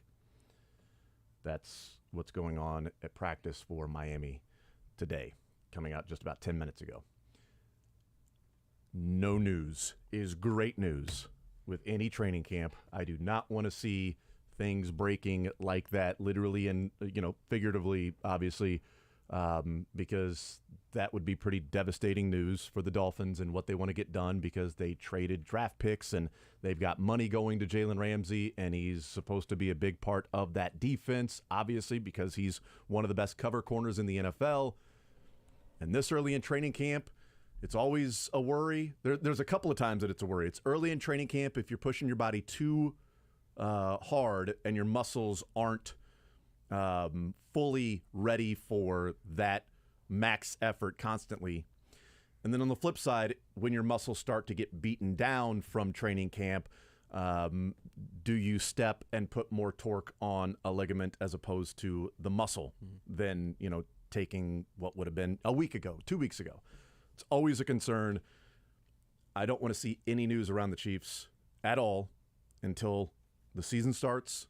And then it's, hey, they're playing the Lions. Let's talk about that, unless it's a Chris Jones contract. That's it, because every single day, this is the worry in training camp, something like that. C.J. Gardner-Johnson looked bad, ended up not being terrible. That's exactly right. That's a good point. Teams are going to be as – this has happened in the past with the Chiefs. I couldn't even tell you who. I'm guessing it happens 5 times a camp where somebody tweaks something, gets to the sideline, and then is carted off. Well, if you haven't been to camp in St. Joe, that means putting you in a cart and driving you up a hill. That would be crazy to make an injured player hobble up. And where you're sitting in the front of cart, back of cart. Right. Was it Tyreek Hill that was in the front of cart? I can't remember. Because there was a carted off, and I think it was Tyreek Hill carted off, and he was sitting in the front seat. And it was like, all right, he didn't want to. He's not. Yes, he got injured, but he ain't walking up the hill. Right. Doing that, okay? He's not in the back of the cart with his legs fully extended, and that's a different story. If he's sitting in the front of the cart, bouncing around like that, you know, it's all good. I do not know where Jalen Ramsey was seated in said cart that took him back to the locker room in the middle of practice. But that, I mean, you're right. Especially it's about the national news. You don't want your team to be national news during training camp, because the Chiefs have been once. It's Kadarius Toney. It's just bad news. They will be again, like you said, when Chris Jones reports. That's a different bucket. Nobody on ESPN is going to talk about Rashee Rice or Felix Anudike-Uzomah or Keandre Coburn, the guys that we're excited to see in pads. They can just quietly put on a show in St. Joe, stay healthy, and we'll have a great time talking about it, but it won't make it to NFL Network, which is, as you've laid out, the best thing for everybody, because it really does feel like every couple of days in camp there's one of those injuries, or outside of camp, Naeem Hines getting, just being on a jet ski, stationary, hit by another jet ski, and now his season is over. Just any news around this time is usually a reason to hold your breath. Cameron Wolf, who covers the Dolphins, has a couple of more updates. Says Jalen Ramsey's apparent injury happened near the end of practice. He attempted to stay on the field initially after the incomplete pass, but after feeling his left knee for a bit, he headed to the sideline to be looked at by the Dolphins trainers. That's when they looked at his knee. He hopped to the cart, and they carted him back. Dolphins safety Javon Holland, after dapping up Jalen Ramsey, they talked for a bit before he got carted back, said they are worried about Ramsey. They don't know any details, and he doesn't want to speculate, but he's concerned. Yeah, it sounds scary. He's concerned at least from talking with Ramsey and a little bit, and then before he went back up the back to wherever when he was carted off the field or carted away from practice. I don't know their setup there in Miami. They're waiting to find out. But it's a great point about C.J. Gardner-Johnson because that felt like it was, we were waiting for an ACL. I mean, this is what it felt like. Absolutely. He's done. Did we ever get a word on what the official naming of any of that was? He was like, hey, not so bad. Because I don't think I ever saw a diagnosis for C.J. Gardner-Johnson after it sounded very ACL-y. Oh, yeah, he was diagnosed with a bit of the sour grapes. Oh, this makes sense. Sorry, here. So from ESPN.com, Dan Campbell tried to take a bite out of his kneecap. There it is. Obvious. That happens. Come on, guys. That also says here at ESPN.com that the turf was the reason he ended up getting injured. He blamed the turf. He said, if the turf was better, I would have won that rep. He didn't say that. I'm just assuming he said that. Dan Campbell didn't really bite him on the knee. No, that actually did happen. That actually did happen, though. Listen, I love... It's like, what was the old TV show, To Tell the Truth or whatever? You had like 3 people that were there, and they told a story about what something happened in their life, and you had to pick the person that was telling the actual truth. I think it was called To Tell the Truth.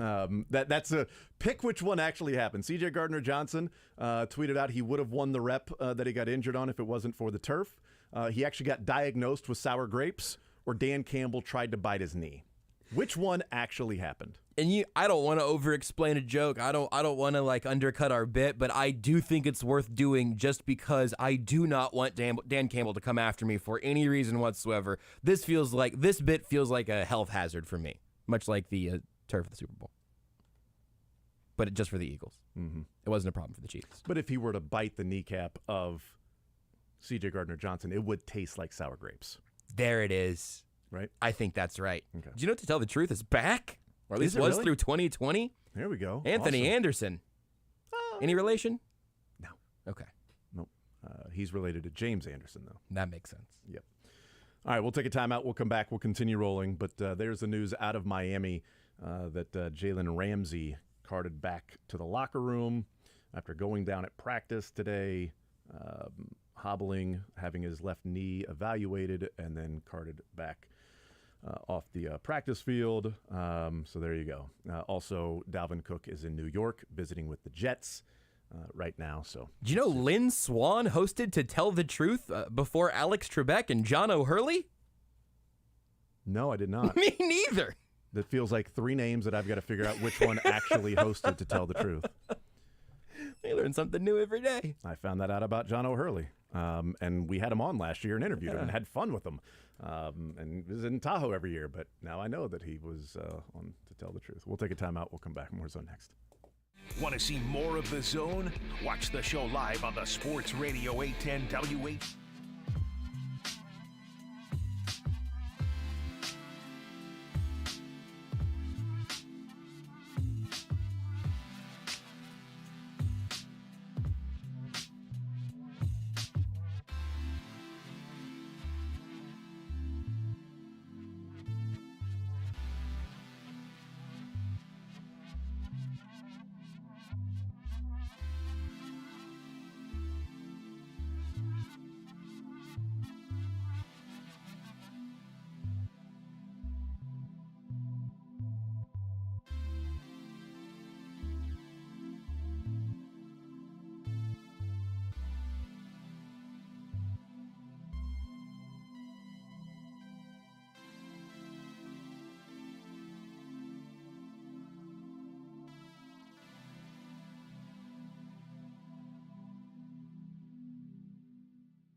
All right, we'll talk with Sam Munson coming up at the top of the noon hour from Pro Football Focus. We'll play a little sports or leisure at 1 o'clock. 913-912-4810 is the text line to join us to be a part of the show. Let's hear. Let's take a trip up to Buffalo. Let's hear from a little bit of those involved in the mafia. It's got to be less Bills than mafia. 400 degrees up there, right? I think so. Nice this time of year. I think it is probably. Let's hear from Stephon Diggs. He's responding to the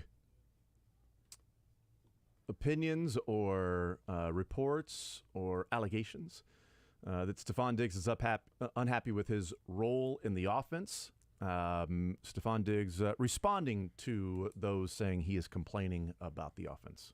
For me to just want more say in the offense is crazy because I play receiver. You know what I'm saying? Like, I don't care what play is called. You know what I'm saying? I can't get up here and say, call this. Like, it's a lot of outlandish, obvious things where people were throwing out there or people were saying, like, as far as, like my role, like, I've been a captain on this team for 3 years. There's no question about my role and who I am as a player, how hard I work. Like, those things never had question marks, and you can't say the same thing for a lot of people in the league. Like, as a player, who I am and what I am has always been represented, and what I do on a consistent basis, how hard I work, you can see it. Very adamant, whatever the issues were, had nothing to do with his role or usage or input on what the offense should be. Almost felt like offended by that being part of the discussion. If there's an unhappiness with Stephon Diggs, that it would be about, no, I need to do this, or I need to get this, or the offense needs to be doing this. He was very frustrated in terms of wanting to win a Super Bowl. Very like, I want to win a Super Bowl. That's what it's about here. We've had chances. We've had the coaching, we've had the players, we've had the opportunities. I want to win. So there's a frustration that's boiling over with Stephon Diggs in some way, shape, or form with the team, the organization, whatever it might be. Let's hear Josh Allen, because it's been talked about that maybe the relationship between the QB1 and wide receiver 1 for the Buffalo Bills may not be that they're hanging out every night and playing video games and best of friends. Here is, I've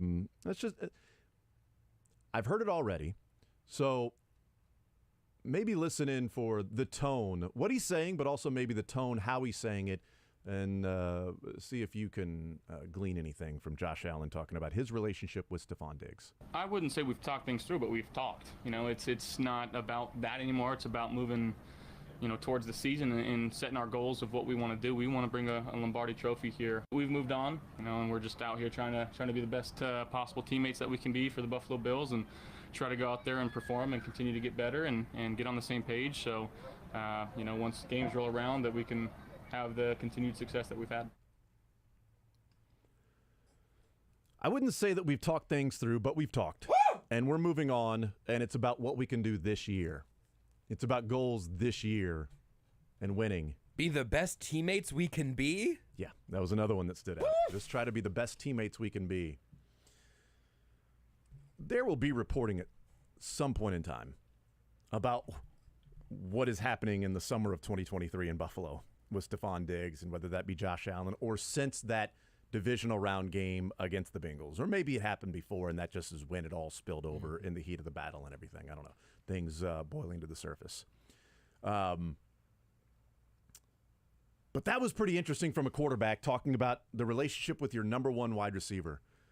It could be pretty easy to say, we're great. I mean, Stephon and I, we go out there, and it's about winning football games. The thing that I know about Stephon Diggs that we have in common, and we will always have in common, is that we want to win at the highest level. That's what it's about, is winning the Super Bowl. We are both laser focused on doing that. And that means making this team the best it could possibly be and working together. So Stephon and I, we're good because our goals are the same this year. Like, there are ways you can present that, but I wouldn't say we've talked things through, but we've talked. That sounds like, I mean, the volume on that borderline whispered statement is turned to 11. That is going to resonate for, I think, a long time. And I appreciate Josh Allen presenting it like that because, again, there are very easy ways of being there and just presenting the coach speak, quarterback speak of what you want people to think is going on versus what may be going on behind the scenes. And maybe he's just a guy that isn't ever going to be good at just, well, I'm going to give the coach speak. Like, well, here's a little bit of what's going on because I'm not just going to sit up here and flat out lie. People have different personalities and how they talk and things that they may reveal of what's going on in their life. I'm really grateful for his semi-transparency there. But it feels like he's like maybe trying to at least have like some frosted glass. Like you can't tell exactly what's going on. I like that. And man, we've talked, but I wouldn't say we've talked things through is a free space that it feels like he tripped over. Like the difference, and that's like, in terms of like information hiding, in terms of where the relationship is actually at, you've got to have a pretty bad conversation, I think. You've got to have a pretty bad conversation to say, oh, we've talked. I wouldn't say we've talked things through, because talking things through makes it feel like you've gotten to some sort of resolution or at least an understanding, right? Yeah, we talked things through and we figured some stuff out. We smoothed some things over. That doesn't mean that every moment of every day is pure bliss, but you can at least get that to a point where it's not contentious, you would think.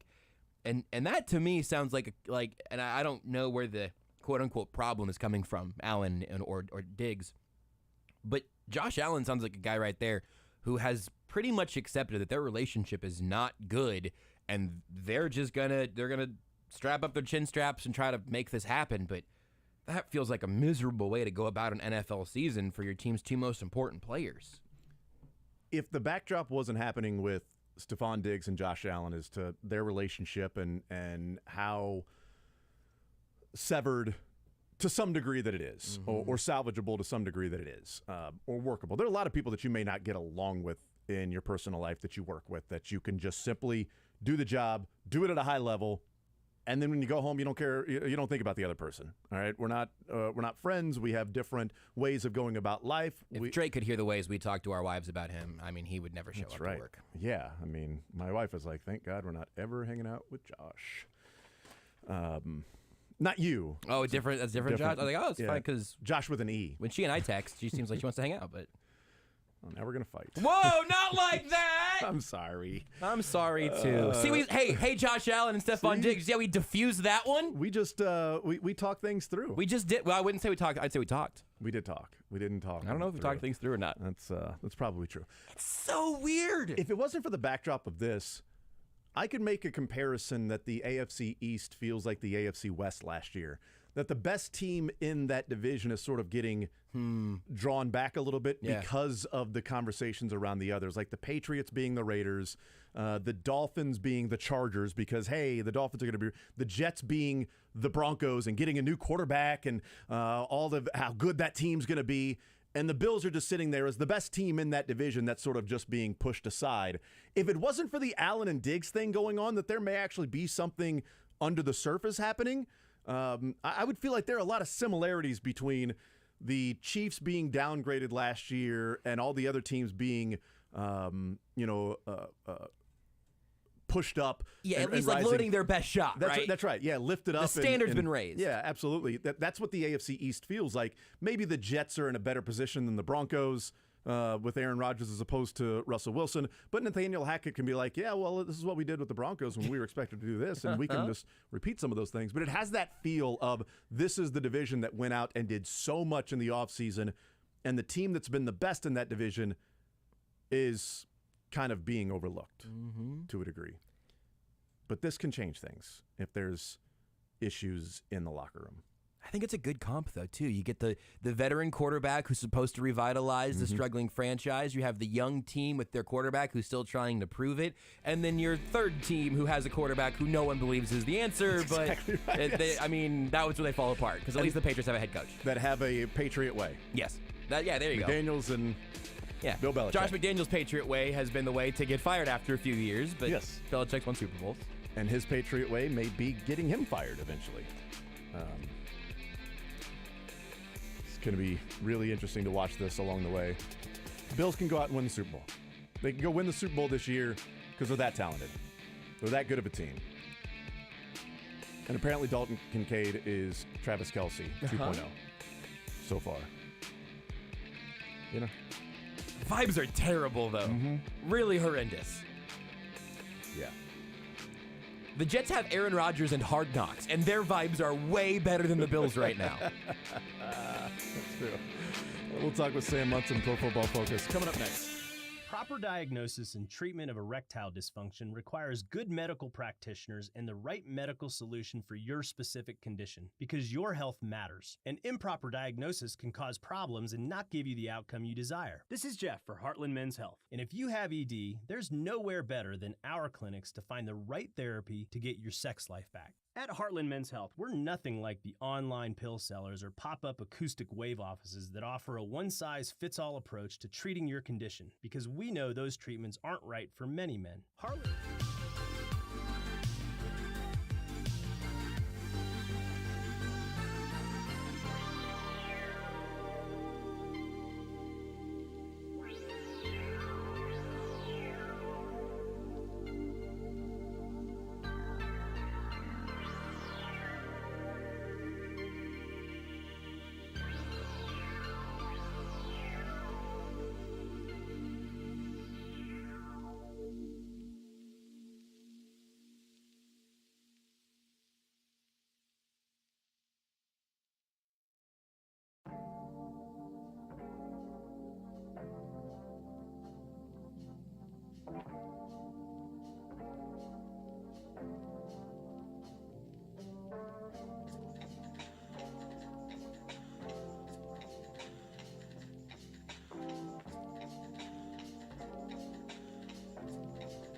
This SportsCenter is brought to you by Greenlight Dispensary. Check out Greenlight Dispensary for their outstanding customer service and superior product, and discover why Greenlight is continuously voted Missouri's best. Open from 10 a.m. to 8 p.m. 7 days a week. For more information and to find a location near you, visit them online at greenlightdispensary.com. The Chiefs have their first day off of training camp today before the pads come on in St. Joe tomorrow. Nothing new to report on Chris Jones, who has also not reported. His holdout continues as the two sides work on a deal. Huge news in college sports as Colorado is moving toward a return to the Big 12, per several reports. Meanwhile, the Oregon Board of Trustees has reportedly held a meeting this morning as the Pac-12 remains in flux. The U.S. women's national team battled a 1-1 draw with Netherlands in the group stage of the World Cup last night, and the Royals played too. They lost, again. 104 games in, they're still searching for win number 30. The record is 29-75. Sam Monson of PFF joins the Zone next.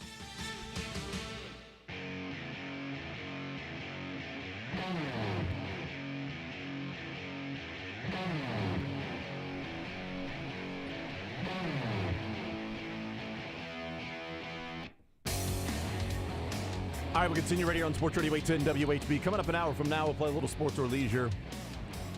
$25 Johnny's Tavern will be given away for sports or leisure. Playing that, we'll tell you what the categories are when we have some fun doing those things. Off day for the Chiefs today after their 5 practice days ramp-up acclimation period. The pads come on tomorrow, so a lot more to glean from watching some training camp practices. And then Stephen St. John will be in St. Joe next week with his week of shows hanging out there at training camp.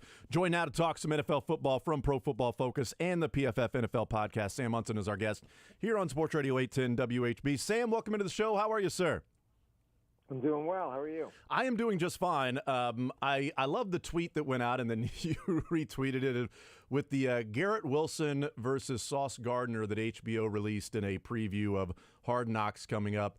And you're absolutely right. They could do Hard Knocks of just the entire thing being one-on-one Garrett Wilson versus Sauce, and that would still be really incredibly interesting and entertaining. Yeah, hopefully Garrett Wilson's okay. He went off earlier with an injury after one of those reps against DJ Reed, I think. But, yeah, those two guys, I mean, offensive rookie of the year, defensive rookie of the year. We expect Wilson to be even better this year if he's healthy. Sauce Gardner already looks like one of the best corners in the NFL. Every one of those videos that you see of those guys going one-on-one just looks so fun. Robert Saleh saying that Garrett Wilson looks like he's going to be okay. They are going through a procedure to check out his ankle after. I did not see that, him hopping off the field. We were talking about the Jalen Ramsey news in Miami, and hopefully that is not serious with that. Sam, my view as someone who covers a local team is always no news is good news about your team. No news is good news during training camp. I don't want to see a red bottom line that involves the Chiefs unless it's Chris Jones in a contract. That's really it. Yeah, I mean, certainly there's a big element of training camps, which is keeping fingers crossed and just hoping key players don't get hurt. I mean, that's as excited as everybody is for, the return of football. We finally get to see new things. There's videos out there. There's reps, all these kinds of things. The flip side of that is the first day of camp is the first day, injuries start again, really, and guys go down. So a huge part of this entire process is hoping nobody that we're all eager to see, nobody that we want to watch gets hurt and misses time because of it. Visiting with Sam Munson, Pro Football Focus, how much in practice does that a Garrett Wilson versus a Sauce Gardner that you mentioned offensive and defensive rookies of the year that make each other better? And one of the clips there in the HBO preview was those guys are going to make each other great. And that's true when you're going up against a guy like that on the other side. How much does that, through practices, really hone the skills of one or the other to get ready for the regular season? Once the regular season starts, there's not a whole lot of going, full speed and things like that. How much does that actually help one another in the practices? And I ask it from Sauce and Garrett because of the Chiefs with Sky Moore and Rashee Rice needing to improve, and Trent McDuffie, who is going up against them. Maybe not Sauce Gardner, but a guy who's pretty damn good in his own respect in what he did last year when healthy. Yeah, I think it can be huge. Particularly when two guys are relatively evenly matched. I think that's when it really helps when they can both go at each other back and forth. Not one side is consistently winning, or you're not getting into a situation where one side is losing and not learning anything from it. But when those guys can really give each other a battle over an extended period of time, I think that's huge. So, yeah, I think that's an interesting dynamic with Kansas City's receivers, these guys that are young, needing to develop, needing to take that step forward, and they've absolutely got a tough task in front of them because of guys like McDuffie, who has some development to do in his own right, but is, I think, further ahead in that dynamic right now. But it shouldn't be so big a mismatch that I think it's not helpful to those young receivers. Sam Munson is our guest from Pro Football Focus and the PFF NFL podcast. Chris Jones holding out. The report is wanting $30 million.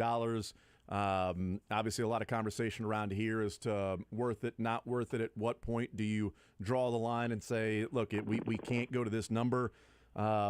If he wants $30 million and the Chiefs are willing to go there, is he worth it? Should they pay him that money, the $30 million? Depending on where they're sitting right now, should they move closer to what Chris Jones is asking for? Yeah, I mean, Chris Jones, I'm not sure if I'm ready to say that he's better than Aaron Donald right now, but he's actually bridged the gap between regular human players and Aaron Donald, which has not been the case for the last few years. It's been Aaron Donald off on his own, anomalous world on graphs or in, any other way you want to quantify it, and nobody else has even been in the same vicinity. Chris Jones has bridged that gap. He's sort of crossed the line between normal interior defenders and where Aaron Donald typically resides. And that makes him one of the best players in the NFL at any position. He's a dominant force inside. He's shown in previous seasons, he's probably still their best edge rusher. You don't want him playing on the edge because it sort of loses what he brings on the interior, but he's probably still the best guy they have on the roster doing that if you're sort of looking at it just in abstract terms. So he's one of the best players in the NFL, and I think is worth that kind of money. Now, then you get into the conversation of, well, where's the rest of the money tied up? How much do we have to go around? How much do we want, invested in that one particular spot? And is that the spot we want to tie up that kind of money? And that's a more difficult conversation. But, is Chris Jones worth that giant sum of money given his play? Absolutely.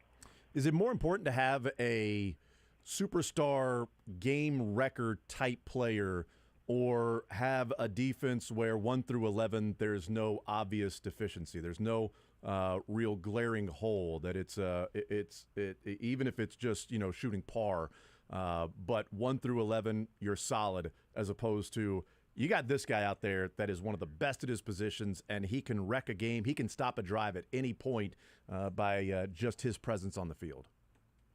Well, I think defense in today's NFL is a weak link system. It's about identifying that weakness and going after that from the offensive point of view. But having a superstar can create, or hide some of those weak links. It can change where those weak links appear. So when you look at what teams have to do on a weekly basis to stop Aaron Donald destroying the game plan, it hides some of the weaknesses on the back end because you can't attack this anymore because certain things are just off the table when you have Aaron Donald absolutely destroying teams and destroying offenses and destroying blocking schemes and certain concepts. So you're just simply not able to run them. So I don't think that there's necessarily one answer, one size-fits-all approach to that question.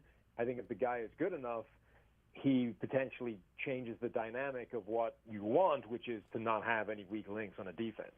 And I think the way that the Chiefs defense is constructed, and last year in the secondary, Sam, and having so many young players, and they end up winning a Super Bowl with so many young players in the secondary. And Nick Bolton the other day said he believes this defense is good enough to be a top 10. Now, whatever metric you're looking at, total yards, the number one defense in the NFL, gave up the fewest amount of yards, but 35 points per game. Cool. I don't care about that defense then. So it depends on the certain metric that you would be using to say what a successful or a top 10 defense is. But I look at the defense and I think about the improvement that can be there in the secondary, and Karlaftis, year number 2. I like Omenahu. FAU was a rotational piece, and Drew Tranquil I thought was a really nice signing. That if Chris Jones is on the field, that this Chiefs defense could be playing at a level that would be the best that they've had since Patrick Mahomes has been the quarterback. Absolutely. And with Patrick Mahomes as the quarterback and with that offense as good as it is, the Kansas City defense probably has different targets than some other teams' defense. They don't need to have, a top 5 defense. Again, however you want to measure that. Mm-hmm. What they need is a defense that every now and again can show up and make a few stops, and be the difference between two sides in the AFC playoffs when they're going toe-to-toe and they're slugging it out and two great quarterbacks and two great offenses are going up against each other. They need a defense that can come good for a couple of drives in one of those games, and create a sort of sequence of 6 total plays where they get stops and they get wins. And that's a tiebreaker against those kind of elite sides. And that's where I think a guy like Chris Jones has the capability to do that almost single-handedly. We've seen games where Chris Jones, like Aaron Donald or like some of these other players, has sort of decided, right, that's it, no more. I'm standing up now, and I'm making the difference here, and you're not going to keep the ball moving on this drive, and we're going to get the ball back for our offense. So Chris Jones, I think, for the Chiefs in particular, is probably worth more than he is for certain other teams who those extra couple of stops he gets by being that good still don't make the difference because their offense isn't good enough. Interesting. Yeah. I mean, look, Chris Jones was dominant against the Bengals, and he had to be because they gave up only 20 points to that Bengals offense, and Chiefs only scored 23. So they needed to limit them as much as possible, and he had big sacks at big moments, and the final offensive play for the Bengals was a sack by Chris Jones. And, one of the other things we talked about, Sam Munson is our guest, but we talked about on the show yesterday was, L'Jarius Sneed left that game after 2 plays on defense, and the Chiefs had to overcome that. They only gave up 20 points to the Bengals, and Chris Jones was a big part of that. L'Jarius Sneed missed. It's unfortunate for him. And I wonder if how much is that could be a detriment to L'Jarius Sneed, who would like a new contract. He's going into the final year of his rookie deal and a 4-year deal. And next year, if the Chiefs want to pay that money, they let Charvarius Ward walk. And all he got was 3 years, $40 million as a cornerback, where L'Jarius Sneed has played a lot of slot, but they've sort of moved him off the slot late last year and put McDuffie there.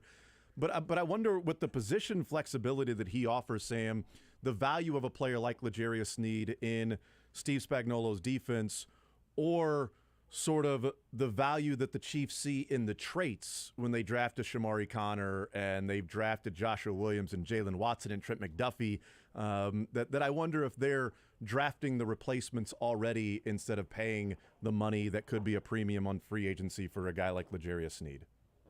Yeah, I mean, smart teams, I think, in the NFL these days, they future-proof the roster, and it's always a good idea to have a contingency plan already in place so that if the negotiations don't go your way or if things do end up diverging between you and the player, you can move on and it doesn't cripple the team. It doesn't cripple the defense or the offense. You already have the succession plan there. And, we saw that last season with the Bengals when they drafted Dax Hill, who barely played last season. They were clearly moving on from Jesse Bates all the way along, and they needed that guy. They needed to spend a premium pick on him, knowing that he was going to have to play in a year's time and pick up the slack for a guy as good as Jesse Bates. I don't think Kansas City has been sort of that overt about it. They're not, clearly telegraphing that this is never going to happen. They're going to go in a different direction, and they're allocating resources accordingly, but I think they're being smart about it. They're saying, look, if we can't keep this guy around, if the market goes crazy or if his asks become, higher than we're going to want to go, and then we have a succession plan or we have an alternative. And this is where things like it circles back to what happens with Chris Jones. If that contract, the Chris Jones deal, can be the thing that prevents them keeping a guy like L'Jarius Sneed down the line. So I think it's simply creating a web of contingencies and making sure that they're not blindsided by a guy they expected to have around and they're just simply not able to get it done anymore. Do you think the slot cornerback or just slot defender, that contract and value will ever, come closer to what the wide cornerbacks get? I looked through the annual average value, and 1 through 29 of cornerbacks are cornerbacks that play out wide. It's the 30th highest annual average value of a current contract before you get to a primary slot cornerback. and they're becoming more and more valuable. I mean, it's the base defense now. I know we used to typically base defense 4-3. Base defense is having 5 secondary players on the field. I bring that up because L'Jarius Sneed plays a lot of slot, and if he was just a slot receiver, the going rate's like $8 or $9 million a year. I don't think there's any way he's signing for only that. But do you think there comes a time when that position gets valued more, and then ultimately pay results in the value more of someone that can play in the slot? Yeah, I think it's a little bit dependent on what the next step of this schematic chess game is between offenses and defenses. This Shanahan offense scheme, coaching tree versus the sort of Vic Fangio defensive scheme, and generally that's the way the league is headed on both sides of the ball. I wonder if that's going to kind of zero in on a specific extra defender, that nickel defender, whether it's a slot corner or whether it's a sort of big nickel safety, whether it's a hybrid linebacker safety. I think at the moment teams are all sort of messing around with those various different edges and trying to figure out what the best personnel combination is or what the best way of deploying these defenses is. I wonder if the league settles into an agreed upon kind of this is the answer. That's when you'll start to see the contracts reflecting that and the money for those guys get inflated. I think at the moment it's sort of a case-by-case basis, and there's too many different ways of doing that they haven't quite caught up yet. Sam Munson is our guest from Pro Football Focus and also a co-host of PFF NFL podcast. You had Jordan Rodriguez on the podcast, and you mentioned the Shanahan and Brandon Staley type, Vic Fangio, Staley being a Vic Fangio disciple, yet also the tree of a Sean McVay, which is interesting. And she had the long series of the play callers that was there, and it's a phenomenal series that's out there. And there's so much that I took away and learned. You've studied the NFL for a long time and play callers and schemes and everything. When you listen to that, how much are you gleaning and learning from the access that Jordan got and the different things that were brought to the table in that really, really well done series? Yeah, there's always some interesting things in there. I think one of the most fascinating aspects is when it touches on something that you thought about one way, and it just changes the way you thought about that whole kind of fact or period of time or element that you were that was just in your brain already. And one example of that, I think, is Sean McVay got a lot of credit when he first was hired as the head coach, and he brought in Wade Phillips to be his defensive coordinator. And the sort of narrative, the general thought around that is, wow, that's a really smart move. He hands the defense over to, a really good, experienced veteran mind and, doesn't try and do too much or doesn't try and meddle in it himself, just has the confidence to kind of give that away to a really good coach in his own right. But actually, it sounds a lot more like his approach to that was not sort of abdicating all responsibility for the defense to somebody else. It was, I'm going to go and get the best defensive mind I can find because that will help me hone my offense. It will help me evolve my offense by going against them every single day in practice. And then sort of did the same thing when he found a defense that was causing him problems and went and hired Brandon Staley, a disciple of that defense, the Vic Fangio scheme. This is causing our offense issues, so let's install this as our defense, and now we get to figure out how to make it work every day in practice. So things like that, I think, are really interesting, where it kind of fundamentally changes how you view certain things that happened or, certain elements of the game. Yeah, I was fascinated by those that spend their lives studying the game like you guys do. Like, do you receive it and consume it the same way? Like, even watching the quarterback series, like there have been some who've, their job is covering the NFL. They're like, yeah, it was all right. It was okay. Where I'm like, oh, it was amazing. I love the quarterback series on Netflix. Now, Mahomes being a part of it certainly helps, but it is sort of interesting, like hearing the different ways that people can see things by, if it's like what you do, like your passion, your labor of love is watching all of these things and studying it, like how somebody receives that. PFF NFL podcast co-host Sam Munson is our guest in Pro Football Focus. You had Dr. Vic Troll on the podcast last week at one point, and it was actually before Kadarius Toney got injured at training camp for the Chiefs, returning a punt. But one of the things you talked about with him was, are players, quote-unquote, injury-prone? What did you learn from talking with the doc about NFL injuries and that part of it? Because it's certainly something we're now discussing with Kadarius Toney and all the different injuries he has suffered in his short career so far.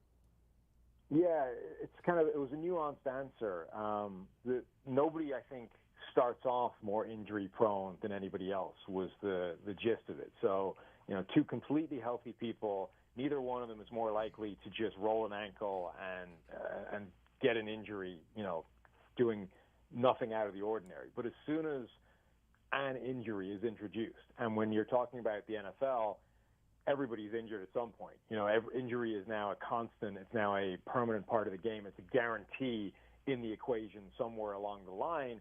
As soon as you start to introduce one injury, there are people who are more prone or more susceptible to sort of re-injuring or creating more injuries due to compensation, mechanisms, and the fact you're going to walk slightly differently while you're limping on a bad ankle, and your knee is going to compensate in a different way, and all those kinds of things. So the short answer is there are people that are going to be more injury prone than others, and guys that have had a sequence of injuries, it's definitely a concern. It's a potential red flag, and not necessarily a case of they've just been unlucky and they're going to come out the other side of this.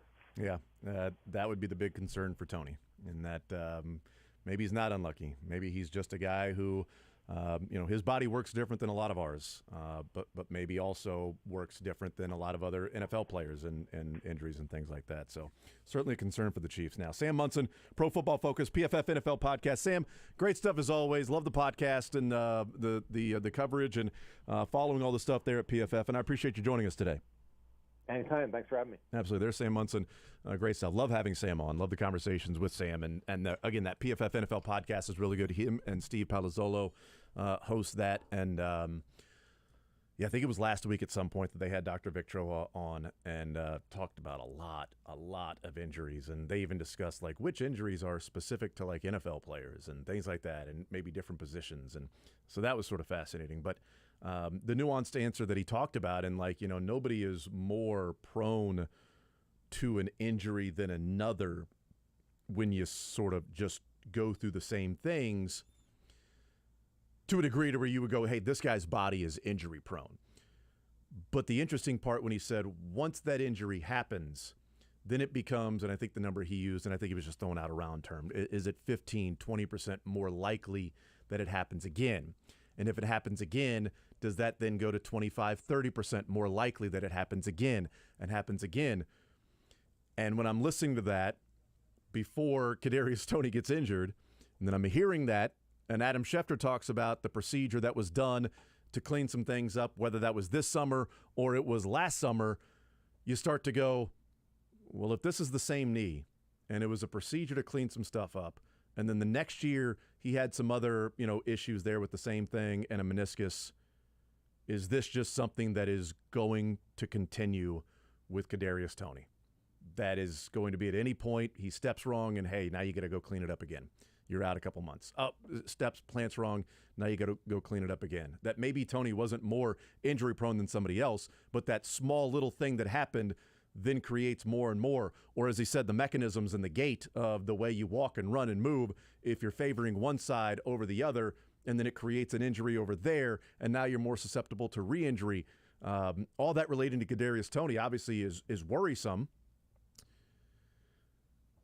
I actually was thinking about it when I was listening to it of somebody different, not of Kadarius Toney, but I was thinking it through the lens of Patrick Mahomes and an ankle injury or the kneecap or, the turf toe for him. He's played a lot of games in his career, and he's only missed a few, but he has suffered some injuries. He's been banged up.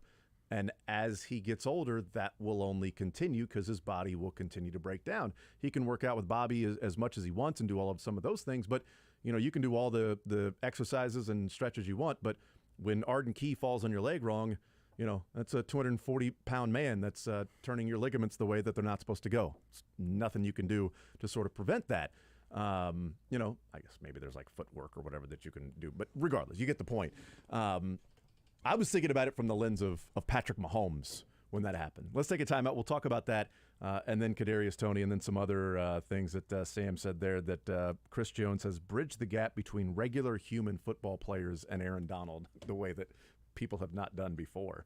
And also the Chiefs with the drafting of the defensive backs, and Shamari Connor again this draft is, the route of future-proofing the roster, that maybe they do want to bring back L'Jarius Sneed. But if it gets to the point to where they go, we can't do it, well, we drafted all these defensive backs for a reason. Now we can slide this guy in, maybe not as good as L'Jarius Sneed, but if we spend some of that money elsewhere, maybe the team overall is just as good or better. We'll take a timeout. We'll come back. More Zone next. Take the show with you by listening live on 810WHB.com, in the 810 mobile app, or by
All right, we continue right here on Sports Radio 810 WHB. Jason Anderson with you, Josh Brisco, and Drake. We'll play a little sports or leisure coming up at 1 o'clock. $25 to Johnny's Tavern. We will be giving away for sports or leisure today. 913-912-4810 is the text line. You know, we're talking about different things in the NFL and injuries and stuff like that. And that's where, you know, if the Chiefs are spending money, and this is what comes into the Chris Jones and even L'Jarius Sneed next year, you know, because we were talking about, does Patrick Mahomes mentioned L'Jarius Sneed, you know, in a press conference when he was talking about guys and contracts and things like that. You know, is he a guy that the Chiefs retain next year, or do they move on? And it helps with the compensation formula for the Chiefs. So L'Jarius Sneed going somewhere else. Is that the Shamari Connor draft pick that is, you know, now going to fill in that role? Is that why McDuffie is playing a lot more slot as opposed to L'Jarius Sneed? All of these things of, you know, what the future is going to be with him. But relating it to the conversation on the injuries is that Creed Humphrey and Trey Smith are going to need a new contract soon. Joe Thuney's going to be old, and they're going to need to figure out that position. They're paying Jawan Taylor at right tackle. If Donovan Smith is a one and done or not as good as they hoped, they still have an issue at left tackle, whether that's a first-round draft pick, trading up for it, or spending more money in the offseason, doing some of those things. And, you know, I sort of look at the way that Brett Veach and staff have drafted, and that, you know, the last two drafts in the first three rounds, they've got 8 selections in the first three rounds. 5 of those 8 are defense. 2 of the offense's players are wide receivers. And then the offensive tackle in Wanya Morris. I mean, is the plan that defensively you draft, stay young and cheap, and you spend money on the offensive line and offensive line and offensive line, and maybe you draft some cheaper wide receivers so you're not paying a premium there? You're obviously paying a premium for the quarterback, but he's still incredibly valuable. The future-proofing and what the strategy moving forward is to where the allocation of resources are going to go, because they have certainly over the last couple of years in terms of defensive backs overall, in the quantity of them in the entire draft, but the first 3 rounds they've taken cornerback, defensive end, safety, linebacker, defensive end, and then add in a wide receiver, and offensive tackle. If you throw in the 4th round, add in 2 more cornerbacks. Yeah. Because 1st through 4th round, there are 10 selections for Brett Veach, and 7 of the 10 are defensive players in the first 4 rounds the last 2 years. So I do wonder, is that the strat? 2 defensive ends, 3 cornerbacks, a safety, linebacker. Is that the strategy moving forward? Is drafting, staying young and cheap defensively? If you got to pay a guy like Chris Jones, you pay a guy like Chris Jones. Mm-hmm. But if McDuffie comes up in a contract in a few years, you walk and play somebody else there. L'Jarius Sneed next year, you walk, you put somebody else there. You keep revolving. Brian Cook gets to a point, you walk. Justin Reed, you walk. Linebackers, Nick Bolton, Willie Gay, you walk. Like things like that. Like, where do they end up spending money? Do they keep rotating those guys and drafting defense and spending money on the offensive side and preparing to spend as much money on the offensive line to keep a Creed and a Trey Smith, Jawan Taylor on the right side, and whatever else happens on the left side? And again, you're going to have to start paying some weapons because Travis Kelce is not going to be around, and you're going to have a dynamic difference maker out there, not just keep drafting second-round guys. Yeah, I think it partially depends on like what you have in the middle of each unit that raises the level for everybody else. When you have Travis Kelce, you can go a little younger, a little risky with your other pass catchers because you know at least you've got Patrick Mahomes to Travis Kelce. So everything else will kind of fill in the spaces around that, and obviously defenses are going to key in on Travis Kelce right out of the gate. The cornerback strategy, or really the entire defensive backfield, has seemed pretty clear. They brought in a veteran in Tyrann Mathieu and then a veteran in Justin Reed to be the adult at the back of the defense that has seen a lot and is versatile and can do a lot, and you have Chris Jones up front. Veteran safety who's very multiple, and Chris Jones, and then 9 other dudes, has worked out pretty well to this point. I mean, they invested in Frank Clark in a much higher way, a much higher rate than they have, for a Karlaftis or FAU or whatever. But that, I think, we have seen become a learning process for the Chiefs, right? I really do think it might be one veteran that can have the defense all under their helmet, if you will. It was Mathieu, and I think it's currently Justin Reed. I could see them talking themselves into that being Nick Bolton. I could see it being, hey, we're going to pay Chris Jones and we're going to pay Nick Bolton too much for a Mike linebacker in 2024 or 5. That does feel plausible. I wouldn't be elated by that, but it's a long ways down the road. The really interesting inflection points, I think, will be Creed Humphrey and Trey Smith. We will always, I think everywhere locally, when you are drilled in on the individual players that you're drilled in on, we could go 50 deep on this roster and not have to think about it too hard. Like, Trey Smith is a really good, really useful guard, but he's not going to reset the market. I don't. If he hits free agency, it's not gonna be Joe Thuney money for Trey Smith, and I'm saying that as a good thing for Chiefs fans because it increases your chances of keeping him in Kansas City. Creed Humphrey's going to be really expensive, and I have to think the Chiefs really like the idea of having a dominant center who just plays with Patrick Mahomes for their entire careers, more or less. Like, that's a real luxury that they have and that they're lined up to achieve. I love the term future-proofing the roster. It's one of the reasons that drafting a running back in the first round was so frustrating. It's like, hey, this is a spot where you can continue to make sure you are good several moves ahead. And the Chiefs have been really good at that since 2020. Yeah. Again, learning experiences. Front offices evolve. I'll be fascinated to see how they end up handling Creed and Trey Smith in particular, but also in all of these little restructurings, those tackle positions have been the ones that they tried with Lucas Niang, might be about done there. They kind of tried with Darian Kennard, who always seemed like a more likely guard. Now it could be Wanye Morris, right? Well, please let us find some value at a tackle spot. Andrew Wiley was that, but he wasn't a draft pick of theirs at all. And then it's been free agents kind of patching in those gaps. So that's one spot where they haven't been able to find value for themselves yet at tackle outside of Andrew Wiley. And I don't know if they can do that on a guy on a rookie contract, several years of team control. That would be a huge next piece for them to lock in if a guy like Wanye Morris can just offset Juwan Taylor's cap number. A big part, too, would be Sky Moore or Rashee Rice stepping up and being good to show that they can identify a wide receiver. Yep, that would be great. McCole Hardman in the second round. Cornell Powell was a fifth rounder. Some others along the way, and then Sky Moore in the second round, Rashee Rice in the second round. If Sky Moore and Rashee Rice go the way of a McCole Hardman, and it's like, oh, that's a fine player, and there are other wide receivers that were taken along the way that you could have drafted. Yeah. Identifying, recognizing wide receiver talent in it would be a big element moving forward if Sky Moore and Rashee Rice play well to say, okay, they can identify that. Because if they're just average or generic, then it's like, okay, what are they missing in wide receivers that others are seeing that apparently they're finding in defensive backs that others aren't seeing? And sort of like since 2020, in the first 4 rounds of the draft for the Chiefs, since 2020, 6 of their 11 starters were drafted in the first 4 rounds since 2020. In those, really, and that's only 3 drafts, 20, 21, and 22, because I'm not counting Felix and Udike-Uzomah as a starter. You got Willie Gay, L'Jarius Sneed, Nick Bolton, Brian Cook, Trent McDuffie, and George Karlaftis, starters. And I'm putting Jalen Watson as a starter instead of Joshua Williams. And if you want to switch Joshua Williams, that's 7 of the 11 starters in those 3 drafts drafted in the first 4 rounds. You can even say 6.5. Williams/Watson interchangeable, 6.5. And who knows where it ends up, because you've still got Felix and Udike-Uzomah, who next year could be a starter. Leo Chanel next year could be a starter. I mean, those are 2 that would then move into starting spots. If Shamari Connor becomes a starter next year, then it's probably L'Jarius Sneed sliding out, so that would just exchange 1 for 1.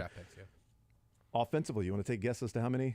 Unless you have it up in front of you. I haven't been doing the math. How many of the Chiefs' projected starters this year were drafted in the first 4 rounds over the last 3 years? 2020, right?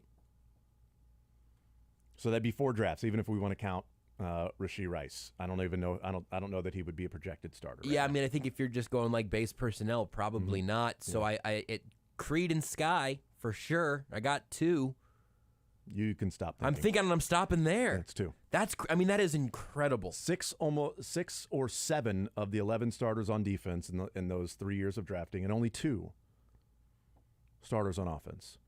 Now, Kelsey's been there. Right. Mahomes has been there. Right. And the wide receiver, but Juju's a free agent. You've got Juwan Taylor, free agent. Donovan Smith, free agent. Joe Thuney, free agent. Trey Smith was 6th rounder. We're right. cutting off on 4 rounds. You can expand it and you could make it a little more impressive. Right. Yeah, sure. Even if I said that, like, okay, you're adding one more. You can get Pacheco in the 7th. That's right. So you would add 2 more. You could add a couple there with those late picks. But, you know, we're talking about a guard and a running back. Great players. Love those guys. Not the hardest positions to find good players at. Right. So it is interesting the strategy they've done to this point.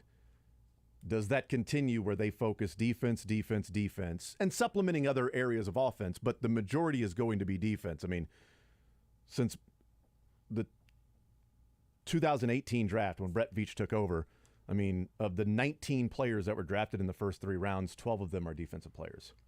Of the 24 players drafted in the first 4 rounds, 17 of them are defensive players. That has been a theme with Brett Veach. And I don't really subscribe to actually calling the term skill position players. I think that's a little offensive to our offensive line brethren. But it's not you don't have to have skills in offensive line. You just have to be big and fat. Right, exactly. So I mean, we've evolved beyond that. But when Brett Veach has been in charge, take the entirety of the draft, best skill position player he's drafted, Isaiah Pacheco, 7th round, 251. They passed on him many times. Still counts, but Pacheco changes the answer. But until Isaiah Pacheco, and maybe including Isaiah Pacheco, the best skill position player Brett Veach has drafted has clearly been McCole Hardman. Yeah. Like by a lot. Yep. And he was a 2nd round pick, not the best selection they could have made in that spot, but he clearly is the right answer.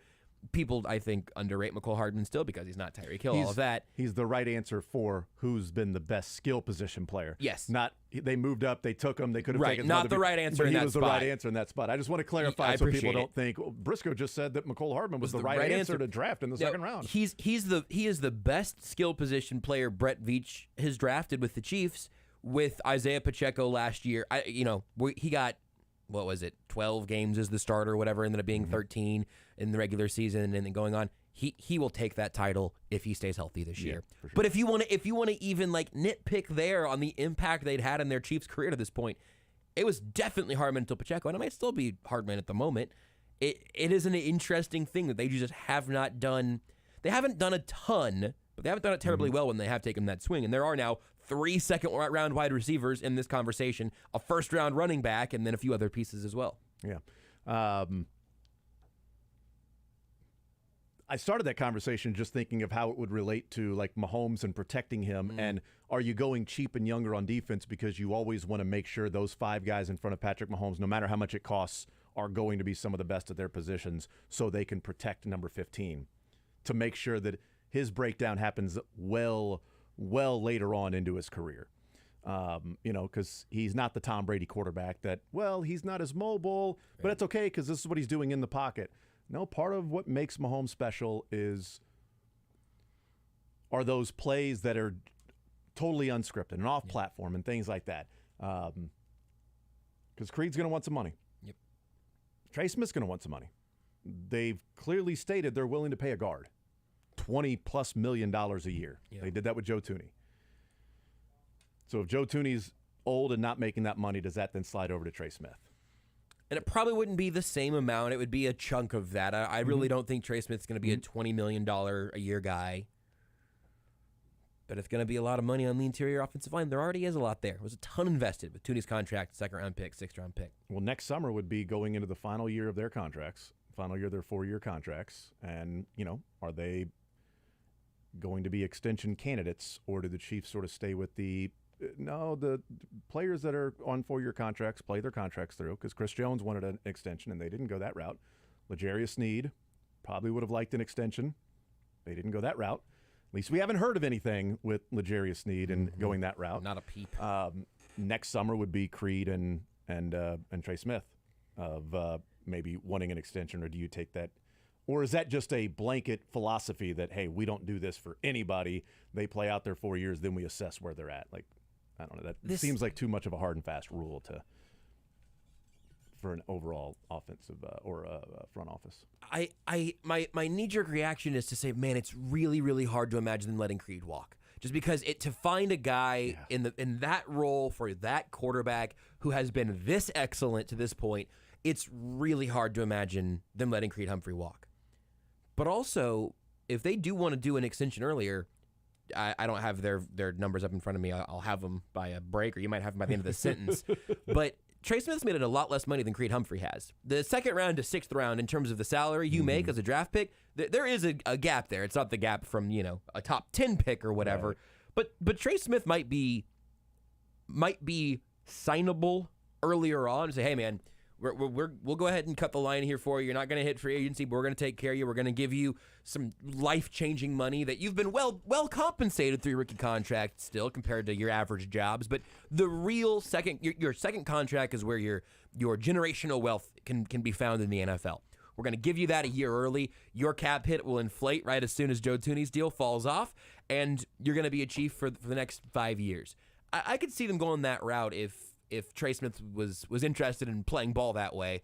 But if I was Creed's agent, I'd be saying, no, they can pay you a premium. You just keep being an all-pro caliber center, and we'll let them deal with you when you hit the market. Corey Linsley signed a big center contract 2 years ago. That was 5 years, $62 million, so $12.5 per year. I mean, you're not paying Creed Humphrey $25 million if you were to extend him. You're looking at $12 million per year. Kelsey signed the 1 year contract this year for 14. 15 a year for Creed if they get all the way to that free agent season. Maybe he's a tag hovering over him. Doesn't seem outrageous. I don't love it, but it seems plausible. Well, if he's one of the best centers in the league and is going to be paid like that, then that's probably what you're looking at. Resets the market. We'll take a timeout. We'll come back. More Zone next. You're in the zone with Jason Anderson on Sports Radio 810 WHB.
Voting continues for the honorary ESPYs going on at 810WHB.com. We are honoring Kansas City's outstanding players and coaches and community members and those that have overcome some trying times as well. That is the honorary ESPY Awards. McCarthy Auto Group presents the honorary ESPY Awards, brought to you by All Weather Decks. And you can go to 810WHB.com and you can see all of the different categories, who the nominees are, and also you can scroll down to the bottom of that page and you will see the bios and why those particular individuals or teams were nominated for said awards that are there. So make sure you go and check that out and vote before the voting ends, which is August 6th. Voting will end, so make sure you get in there, get your votes in. The winners will be announced 2 weeks from today. 2 weeks from today, August 10th, will be the voting, because next Thursday is August 3rd, correct?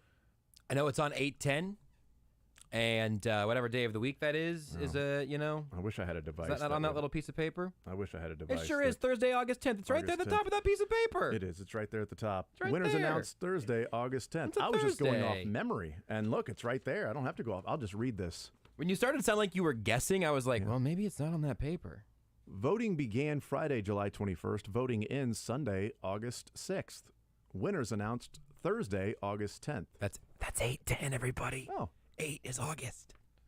McCarthy Auto Group presents the honorary ESPYs on Sports Radio 810, brought to you by All Weather Decks. ESPN has chosen Sports Radio 810 WHB to help honor Kansas City's outstanding players and coaches in our community with honorary ESPY awards. I'm Jason Anderson.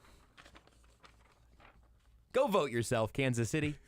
Yeah, go vote for yourself. 810 Don't let people vote for you. WHB.com/ESPYs. Vote yourself. Understand? Well, maybe you're up there and you're not. You're one of the nominees. You should vote for yourself. Vote Yeah, yourself. absolutely. There's no. Hey, don't let anybody tell It's you can't allowed. vote for yourself. It's allowed. Campaign for it if you want. You can vote for yourself if you want to. Weirdly, I'm voting for campaign. That's not true. Cameron Payne. He's not up for. Cameron Payne. Not up for an award. That's not what Prince was singing about? No, he's got a lot. Campaign has a lot of good little song play on words things too. Wake Forest football head coach Dave Clawson, who everybody's familiar with. Yeah, if you what'd he walked do? into your living room, you would be taken aback and screaming, Dave Clawson's here! Oh my God, it's Taylor Swift of coaches! His family makes great pickles. He's done the coaching. There's an issue, but I'm not actually going to say anything. Said we had 6 to 8 players that were tampered with in the offseason. By who? Seriously, by who? Tell us, and then we can actually start thinking of it more seriously. Other than that, it's just like, no, we got guys tampering with too. Have you checked out Our Farm Distilling Company yet? Join the Zone this Friday in Mound City, Missouri, overlooking the Missouri River bottom and Rolling Hills countryside. Wear your KC red and gold gear and get a free cocktail. Enjoy tours, tastings, and cocktails made with their signature spirits like their Tangerine Ginger Vodka, their Gooey Butter Cake Cream Liqueur, or their summer hit Cherry Limeade Vodka. Visit ourfarmdistilling.com for more information and to find where to purchase their farm-grown spirits. Our Farm Distilling Company, the farmer's spirit from field to finish. Hey guys, Matt Coker here from West Coast Men's Health to let you know that you don't have to take Viagra for the rest of your life. Acoustic wave therapy has changed the game. Trust me, I've seen guys come in who have completely given up, only to see them back in the game after going through our treatment program. So call West Coast Men's Health today.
You're into sports, but nothing wrong with a little leisure time.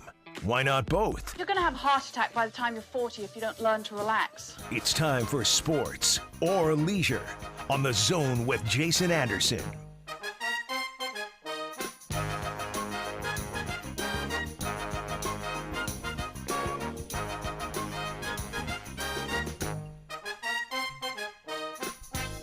All right, let's play a little sports or leisure.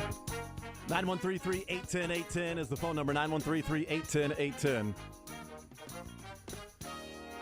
I typically don't need to worry about what's trending if it's not sports related. But on the entertainment side in Twitter, what's trending is Baby Billy's Bible Bonkers. Huh. What? And which if you haven't seen Righteous Gemstones, then you don't know what that is. No, I don't. Okay, no, that's annoying. Baby Billy's Bible Bonkers.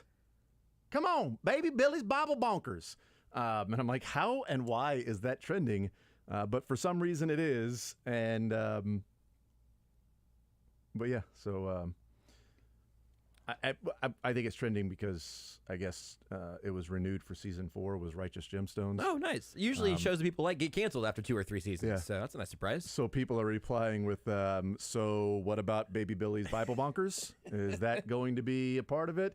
Another person had the meme of the couple laying in bed facing each other or facing the other way, like backs to each other, both eyes open, just thinking. It says her. He's probably thinking about other women. Him.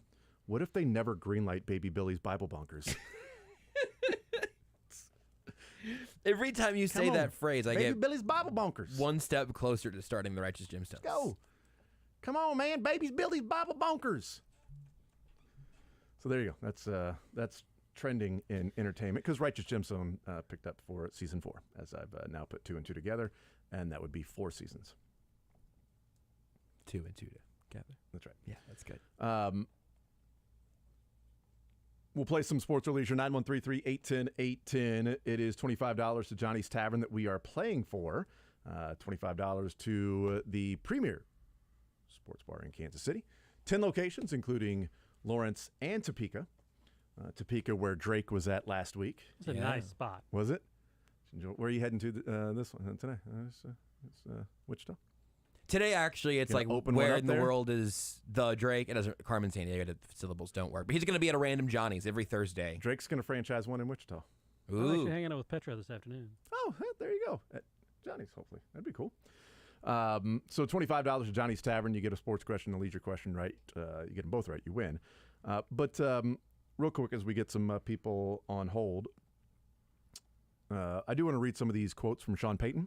Yeah, you should. About Nathaniel Hackett. They rule. He said of the Denver Broncos that, they don't want to look back. They want to look forward. But by looking back, here's what Sean Payton took away from that.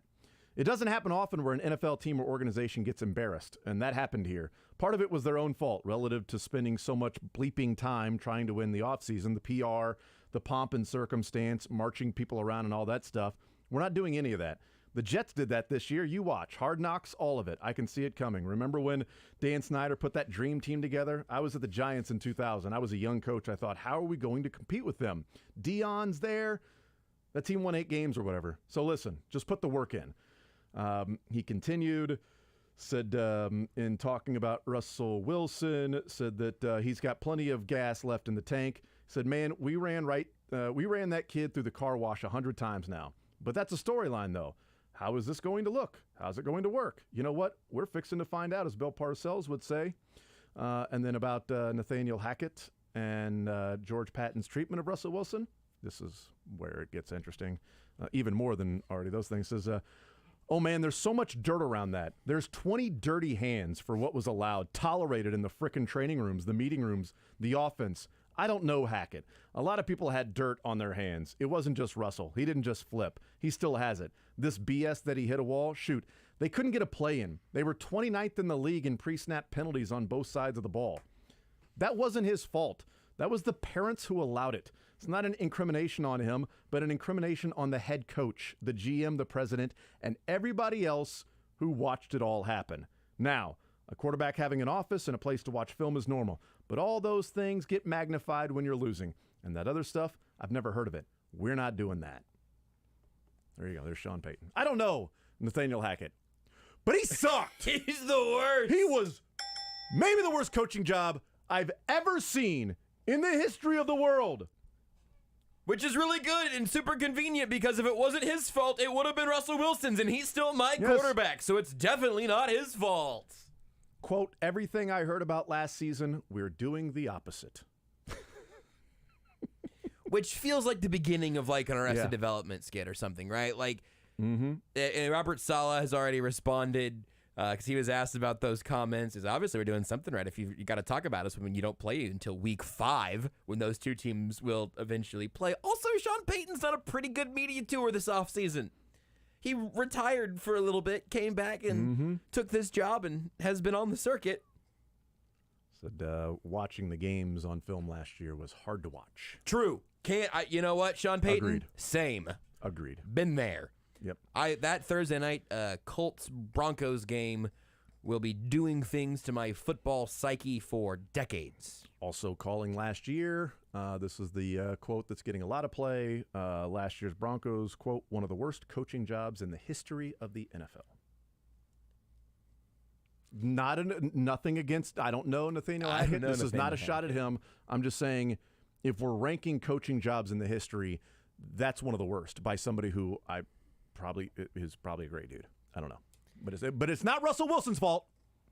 It's not his fault. There's dirt on it. Look, does Russ have a little dirt on his hands?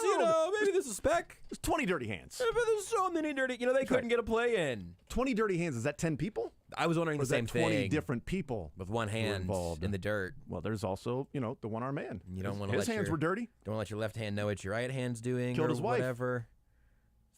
How many? He didn't mention the fingers. 6-fingered man changes things. All I know is it's not Russell Wilson's fault. Categories for sports or leisure. On the sports side, we've got a stadium question left. A couple Let's Go Camping. Royals trades in Major League Baseball. What about leisure? We got the grab bag if you're feeling brave or not in love with the rest of the themed categories as we continue to work through the dog days, our trivia about dogs, the Marvel Cinematic Universe, and today's new edition, unidentified flying trivia.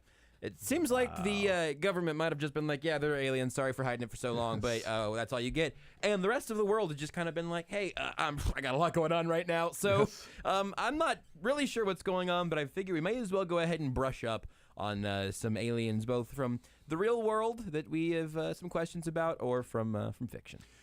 Is this one of those to where, there's the Friday news dumps that some teams will have? Is this like the government's version of a Friday news dump with, there's so much bleep going on in this country with everything that we can go ahead and put this out right now and it'll quickly move to the back burner? That turns out hey guys, aliens are living among, a person next to you might actually be an alien wearing human skin. We just wanted to put this out there, okay? They've been here for hundreds, if not thousands of years. They've fully meshed into the rest of our society. Anyway. You think Patrick Mahomes is real? Whatever. You believe what you want. We're just letting it be known. Okay, now about the president. Right, I think... Let's talk about something else. Almost any other era of news media, I think this would have like briefly changed the world because it would have led every, news telecast. And right now it's like, I don't even know what the name of my social media app that I'm using right now is called. So we all have our issues. I'm ready to play. Josh, you ready to go? Oh, I'm so ready to go. Drake, you ready to go? Yeah. All right. Ready to go. I didn't kill my wife. Avery leads us off, 913-381-0810. Avery, sports or leisure, what side would you like to start with, sir? I'll try Royals trades. All right. Let's see.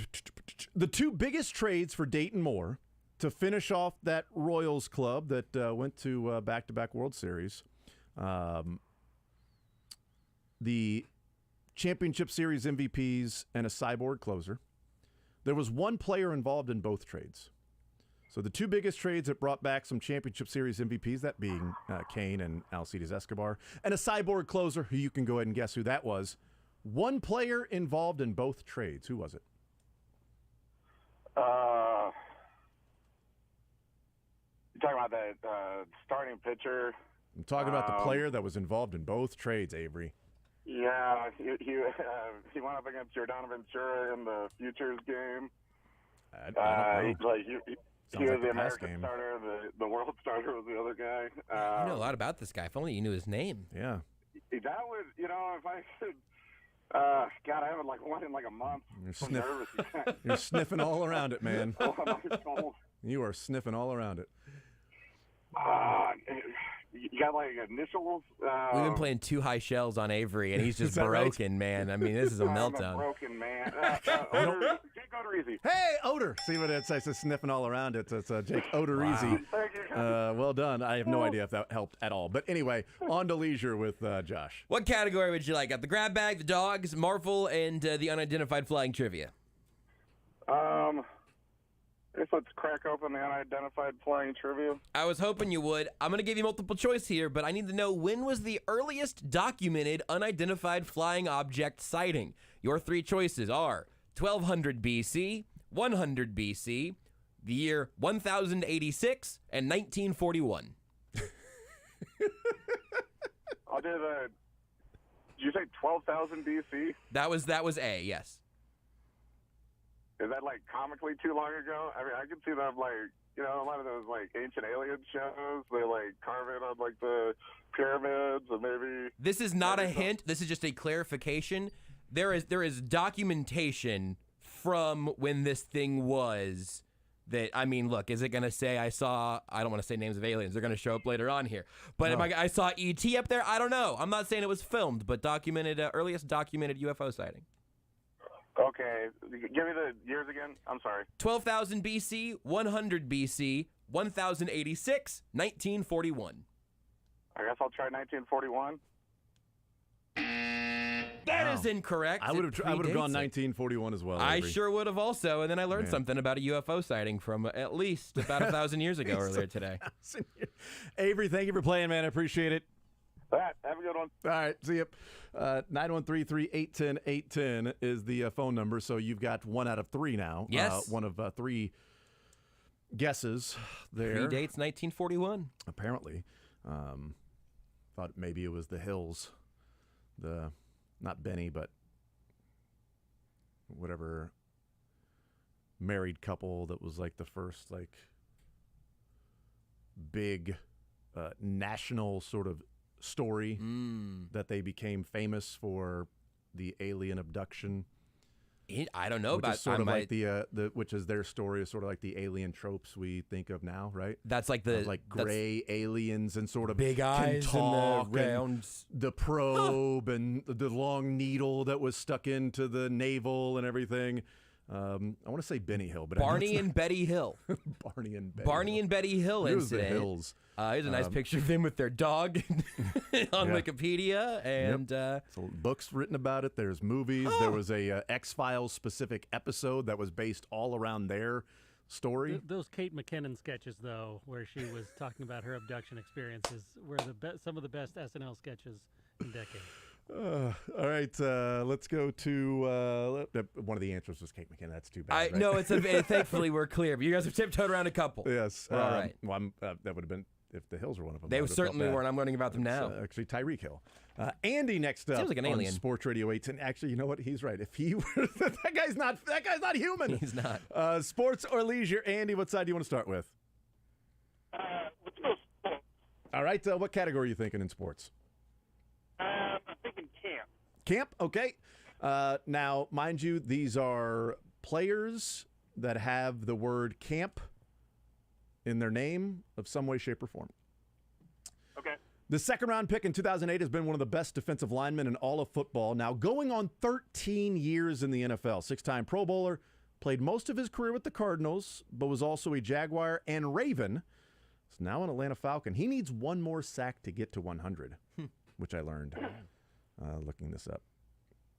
Oh. He's at 99 career sacks. It's a player that I wanted a number of years ago, and the Ravens got him, and I'm like, damn it. Second-round pick in 2008, one of the best defensive linemen in all of football. Or has been, I should say has been. I don't know that he right now would be viewed as one of the best defensive linemen in all of football, but has been for a while. Big name. Big man. Yeah, it's true. 99 career sacks. Camp in the name. Well, I have no idea. Some should go like something generic like Campbell, but I know it's wrong. Campbell is the last name. Yeah, I mean, so this is the thing is, I mean, you're not wrong, but you're incomplete. You got half a sandwich for us here. But typically we just accept last names. But this one is a little different because, like, just throwing out a name that has camp in it is a dart, but not knowing really. We're going to have to really get a constitution for sports or leisure written at some point. It's an alliteration, I'll tell you that. Yeah. I have no idea. Man, this is a tough ruling. Yeah, I mean, I just thought the rule is, hey, camp in the name, so Campbell, kind of throw that out there. No, I mean it's last name is absolutely Campbell. Yeah. Drake, what do you think in a ruling of? I don't think so. I think he's got to get that. Gotta get that first name too. Because with the Avery, he said Odorizzi. Like we knew exactly who he was talking about, Jake Odorizzi. Right. Yeah. Well, that's why I was actually hoping for that one. Sorry. I listened to it. I know that one. That was wrong. Like last week, Campanelli. I'm going Campanelli. Yeah, right. Yeah, absolutely. Okay. So is it like a unique name, like something that's? Yeah, it's an alliteration with a unique first name. Okay. Is like a day or something in there? Day. No, it's not. No. No. Is it like a Greek god? That I don't know. Avery would be able to answer that. I'm not sure. I'll look at that. Yeah, now I want to look it up and see, like, is that I what believe he's... the first name is French. It's a city in France and a city in Maine. No kidding. Yeah. How about that? It's a port city. Well, yeah. Yeah, I'm a tap out, guys. All right. So, thank you, though. Andy, thank you, man. I appreciate it. 913-381-0810. When in doubt, feign confidence, and we might just let you through. Yeah. Oh, it was, Campbell. Like, yeah, nice job. Yep. So you can trick us into giving you the dinger before you even figure it out. Yep. He's actually in the news. I didn't even see this until searching his first name.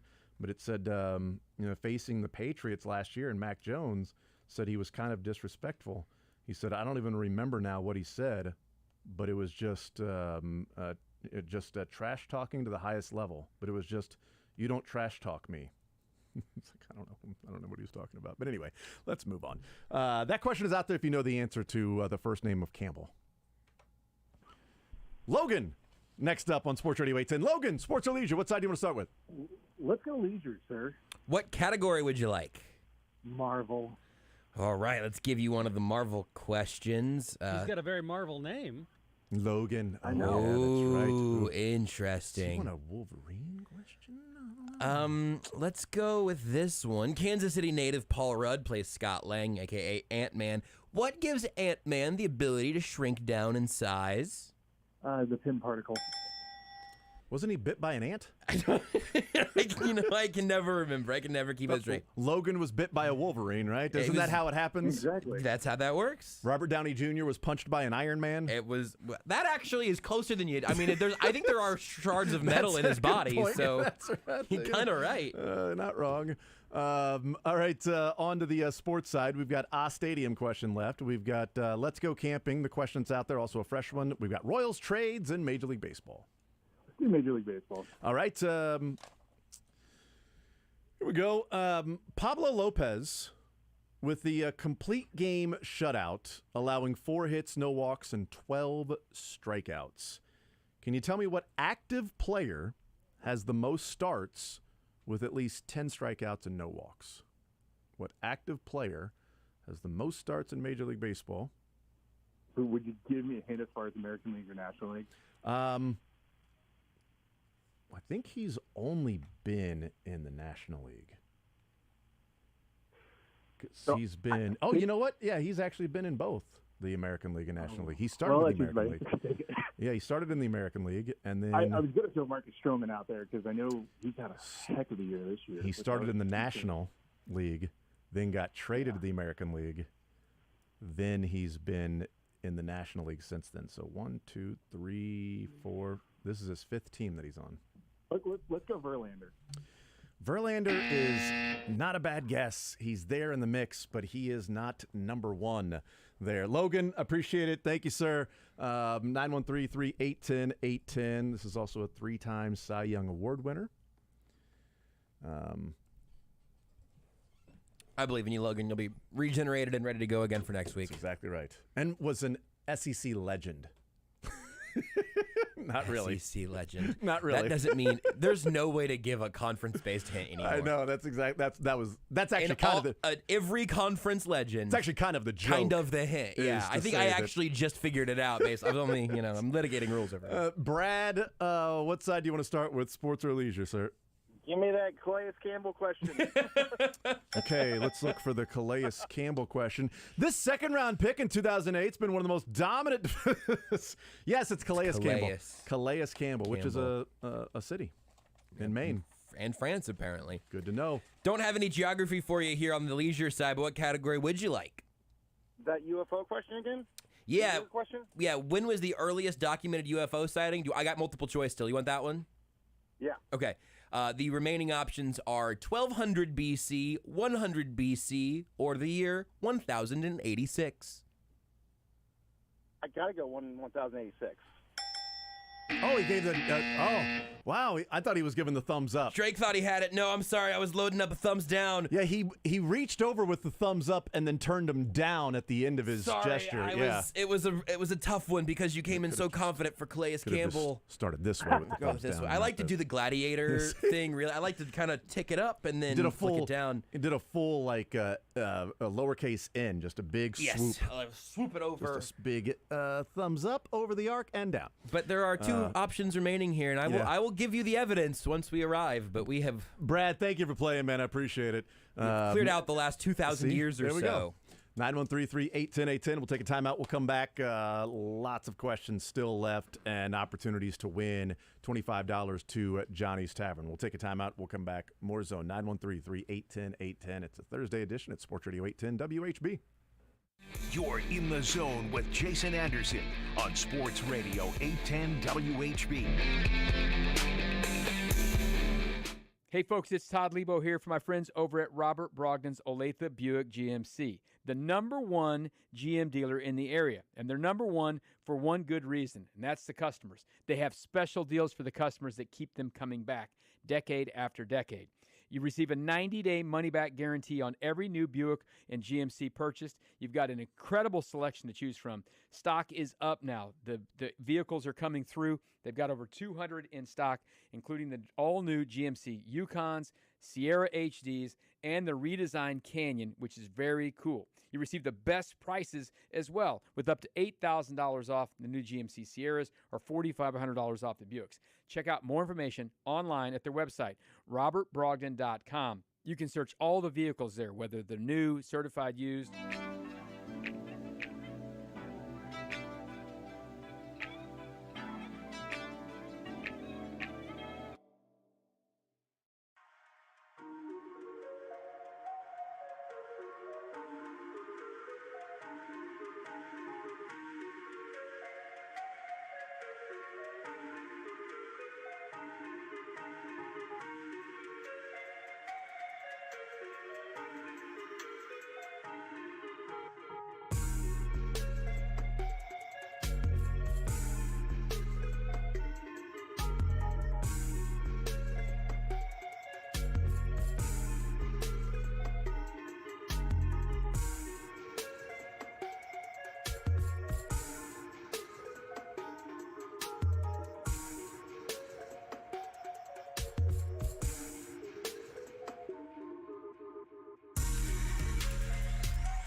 913-381-0810 is the phone number. Play Sports or Leisure. Johnny's Tavern, $25 we're giving away for the winner of Sports or Leisure. Get a sports question, get a leisure question right. You win $25 to the premier sports bar in Kansas City. 10 area locations, including Lawrence and Topeka. It is Johnny's Tavern. 913-381-0810. Let's go to Matt, who joins the show to play a little Sports or Leisure. Matt, what side would you like to start with, the sports side or the leisure side? Let's try that Major League Baseball one that's out there. Do we have one out there? Pitcher, yeah. Oh, yeah, duh. I was looking at the Royals trades. Like, I don't think we have there. Yeah, I'm an idiot. Pablo Lopez, complete game shutout, only allowing 4 hits, no walks, 12 Ks. What active player has the most games of at least 10 strikeouts and no walks? Verlander was guessed. That was incorrect. What say you, sir? How about Max Scherzer? That's right. SEC legend. SEC legend Max Scherzer. It's a joke. With 30 of them. Second place, Clayton Kershaw with 27. Garrett Cole, 21. And Verlander, 20. So Max Scherzer is the correct answer. And to leisure with Josh, Matt goes. We got the grab bag, the dog days, the Marvel Cinematic Universe, and unidentified flying trivia with the one UFO question still out there. Let's try dog days. All right, let's talk about some dogs. What breed of dog is Snoopy from Peanuts? Oh, wow, that's a great question. Snoopy, I think, is a beagle. Absolutely correct. I think, doesn't Lucy call him a dumb beagle on frequent occasion? I'm not 100% sure. I am 100% sure, though, that you... Yeah, here's the thing. You are not only going to Johnny's, you're our first winner of the day. If somebody called him a dumb beagle, it would be Lucy. It would obviously be Lucy. Like, the Tommy Townsend of Peanuts. Ugh. Hold the ball down. Really? Yeah. That's what you're going with? Yeah, holding. He's a nice fella. He's a great fella. Yeah. It was just a holding joke. It's the only thing I could come up with, man. Matt, thank you for playing. I'd like to formally apologize to Tommy Townsend. Look, this chair over the years has been so pro Tommy Townsend. I had to bring it like 1 degree back. Well, you haven't done that with Chris Jones. I'm not going to. I refuse. Yeah. I don't think Corey went far enough with Chris Jones. I was reaching out to Chris Jones' agent the other day, and we were talking about his move to Utah. Yeah. Like, how far apart are you guys? He's like, much further apart than we were because I'm living in Utah now, and he's in KC. I'm not coming to St. Joe, I'll tell you that. No chance. Shot. Nope. My apologies, Tommy Townsend. Friend of the show. Yeah, thank you. Okay. Icon. Yeah. We watched the draft together. I know. Tommy and I. Besties. Yeah. Chuck, next up on Sports Radio 810 WHB. Sports or leisure, Chuck? What side do you want to start with? I'll start with leisure side, I guess. Which category? I'll do the Marvel side. And just to let you know, you mentioned Logan and Wolverine earlier. The original theory was he was made from a Wolverine that was genetically modified. Just so you guys know. So the Wolverine is kind of a real thing.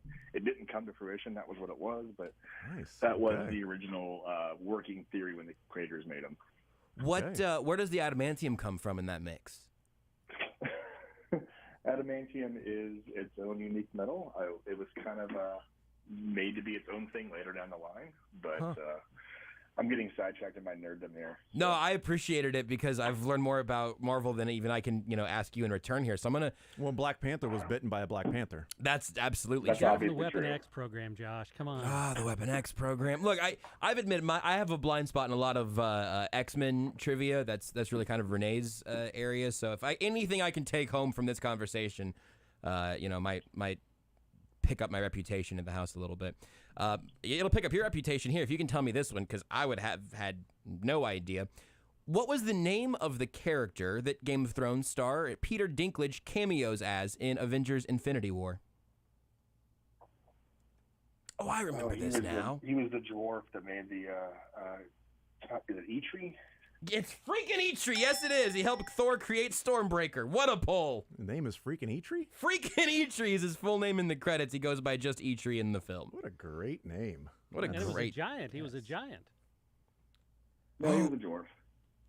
But he was a giant. Oh. He was super tall. Didn't Luke Cage get bit by a cage?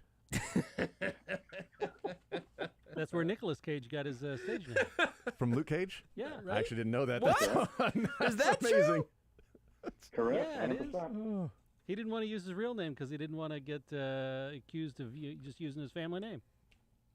Huh. A lot of people don't realize Professor X got his name because he was on Twitter all the time. I thought it was X videos. So he was like the doctor of them. He was more of a teacher. He was just leading class when it came to those videos. All right. I wish I'd become poisonous snake man, or at least get bitten by one. Maybe one day.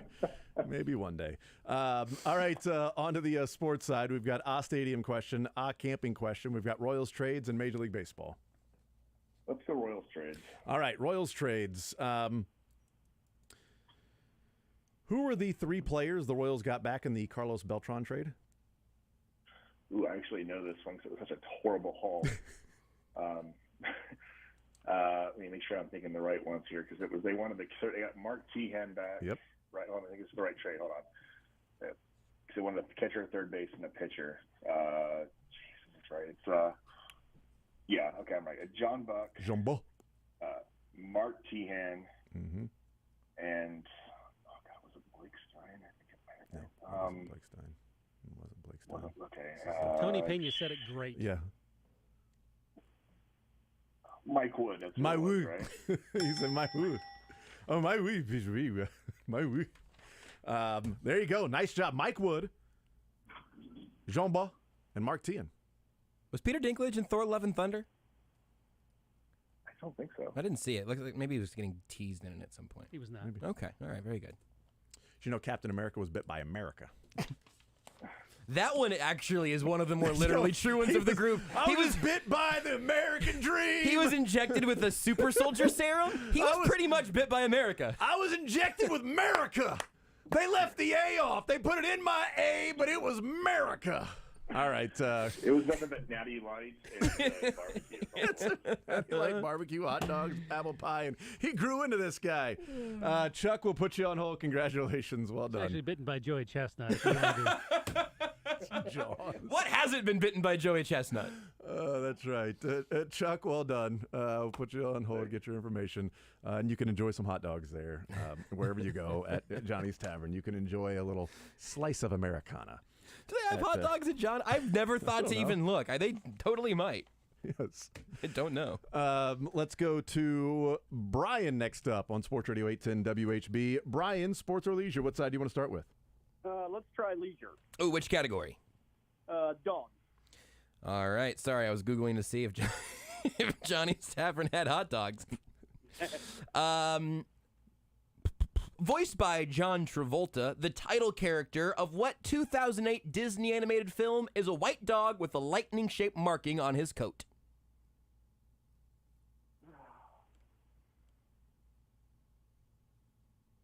I have no idea. Let's think through it a little bit. There's some space for you to reverse engineer this one, I think. You know, the Winter Soldier comes from just being tired of all this freaking heat. He's ready to fight the sun. That's what it comes from. Like Brady Singer fighting the rain. Be a Winter Soldier right now. Got a lightning-shaped marking on his coat. Was it the one with Miley Cyrus? I think that's right, yeah. Bolt. Bolt! Boom. Absolutely nailed it. We would have accepted the one with Hannah Montana as well. Would have also just accepted Usain. I feel like you could have, that's fast dog, right. fast guy. That's what they're doing here. Hello. Calais Campbell, we could have accepted that as well. Would have accepted that. Or Odorizzi. On to the sports side, stadium question, a camping question, Royals trades, and Major League Baseball. How about camping? Camping, okay. We just happened to mention this man last week in talking about a quarterback who was throwing to Josh Gordon in Cleveland. A former first-round pick from Auburn, drafted by Washington. He threw passes in Washington, Oakland, Chicago, and Cincinnati, not necessarily very good at it. He almost threw as many to the other team as he threw touchdowns for his own. Oh, Troy Aikman. I know. Oh. Is it the guy from Baylor, RG3? No. Drafted, went to Auburn. Drafted by Washington. Baylor. Yep, it's got to be camp in the name. And his first name, if he went on a show somewhere, they might call him James. But that is not his first name. Is it Jason Campbell? Yeah, There it is. we Yeah, it's go. Jason Campbell. That's right, Mark. Or Brian. James Whichever one you are. You'll go by, Campbellson. we'll go by Brian for now for you. Brian will put you on hold. Congratulations, man. Get your information. Thank you, sir. That's Brian that won. It's Brian. Let's go to Andrew next up on Sports Radio 810. We're cooking now. Andrew, sports or leisure? What side do you want to start with? What was on the leisure side? I'm sorry. We've got the grab bag, the dog days, the Marvel Cinematic Universe, and unidentified flying trivia. Unidentified flying trivia. Aliens and stuff. Yeah, we got one that's out there right now. I got it narrowed down to 2 answers, but multiple choice. Oh, they're out there. They're out there. Oh, they're out They there. are, I know they're out there. Let's try that. Do you want the one that's out there, or do you want to get a fresh I one? don't know what's out there, so Let's I do a just know fresh they one, are. man. Let's do a I fresh just know one. they are. During World War II, U.S. pilots began reporting odd balls of light or shiny metallic spheres that could fly circles around their planes. What were these UFOs called? Don't worry, I'm giving you multiple choice. We have A, pilot lights, B, missionary lights, C, sidecar spots, or D, Foo Fighters. Oh my gosh. There's only one guess. There's got to be only one guess. The pilot light always goes out. That sucks. They're always out there. Yes. Yeah, but I mean, I'm just. I liked all of these very much. Is it Foo Fighters? It is Foo Fighters. It's the only guess. I had no idea that. I'm sure that's the origin of the band name. I had no idea that's where that came from. No, actually, the band came first. Yeah, they named those in after World War the II. band. Yeah, Yes. fair. I mean, an unnecessary clarification for me. Yeah, no, the band name randomly named themselves. That just happened to be the UFO site. Drake, it's named after Foo Fighters, named after this. Yeah. I didn't know that. That was where the name came from. Now you do. Now I do, and I appreciate it even more now. When that's thrown in there, it's like that's got to be the. When I found that question, I was like, well, that to me seems like the red herring. So I clicked every other one first, and then I was like, well, it can't be the Foo Fighters. It's the Foo Fighters. Dave Grohl, another well-known alien. See, there you go. On to the sports side, we've got a stadium question. We've got Royals trades, and we have Major League Baseball. Gosh.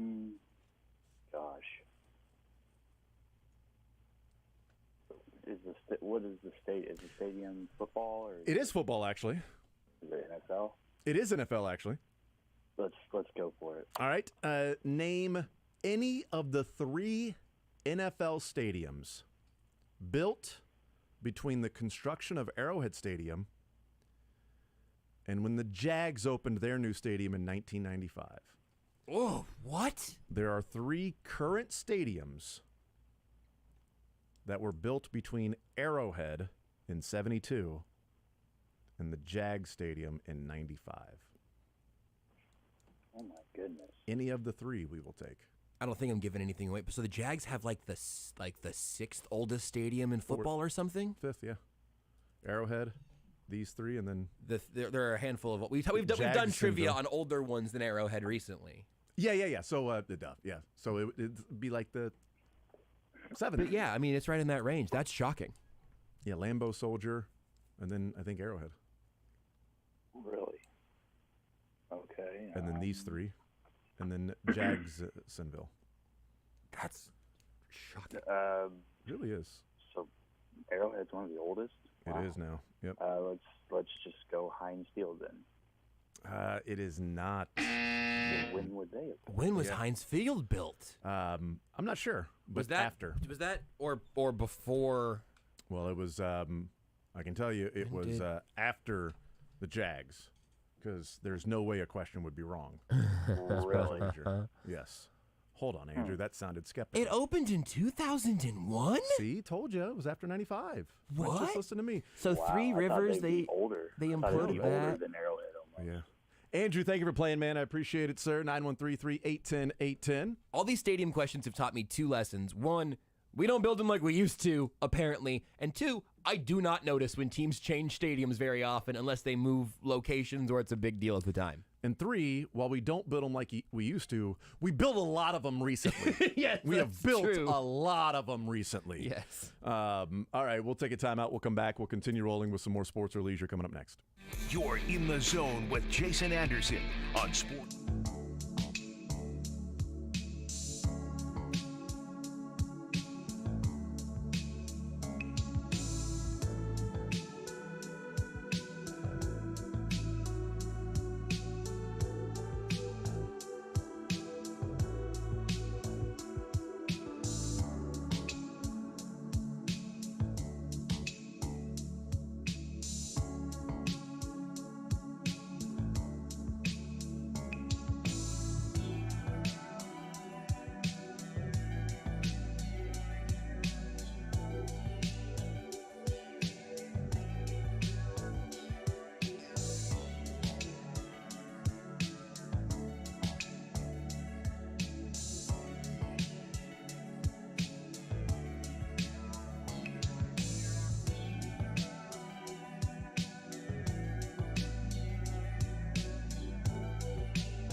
All right, let's get some winners in here before we wrap things up on this Thursday. Let's bring into the show George next up on Sports Radio 810, a little sports or leisure, wrapping things up. George, what side do you want to start with, sports or leisure?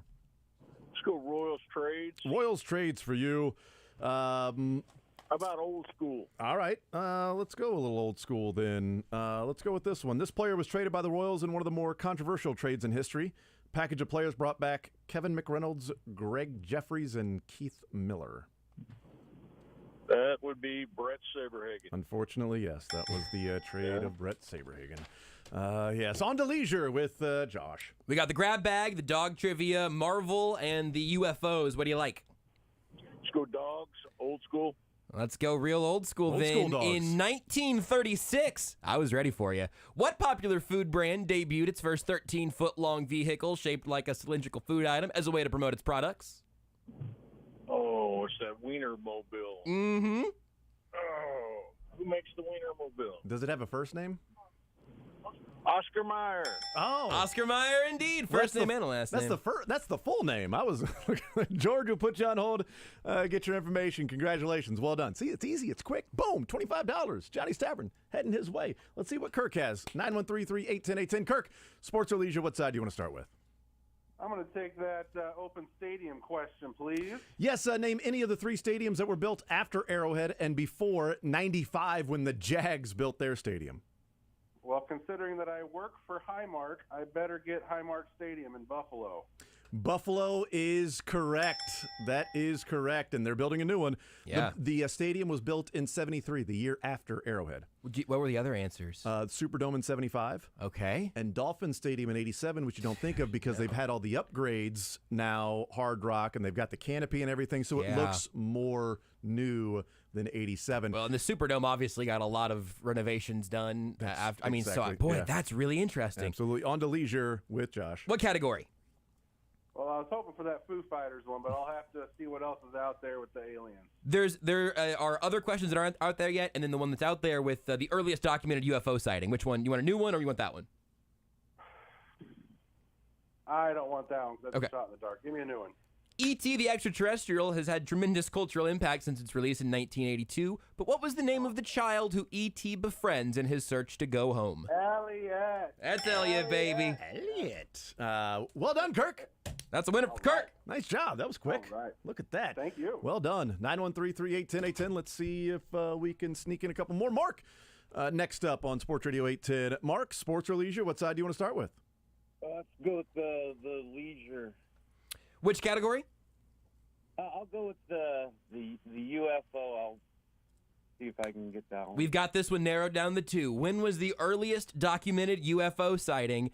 A, 1200 BC. If I said 12,000 earlier, as I reportedly have, I meant 1200 BC.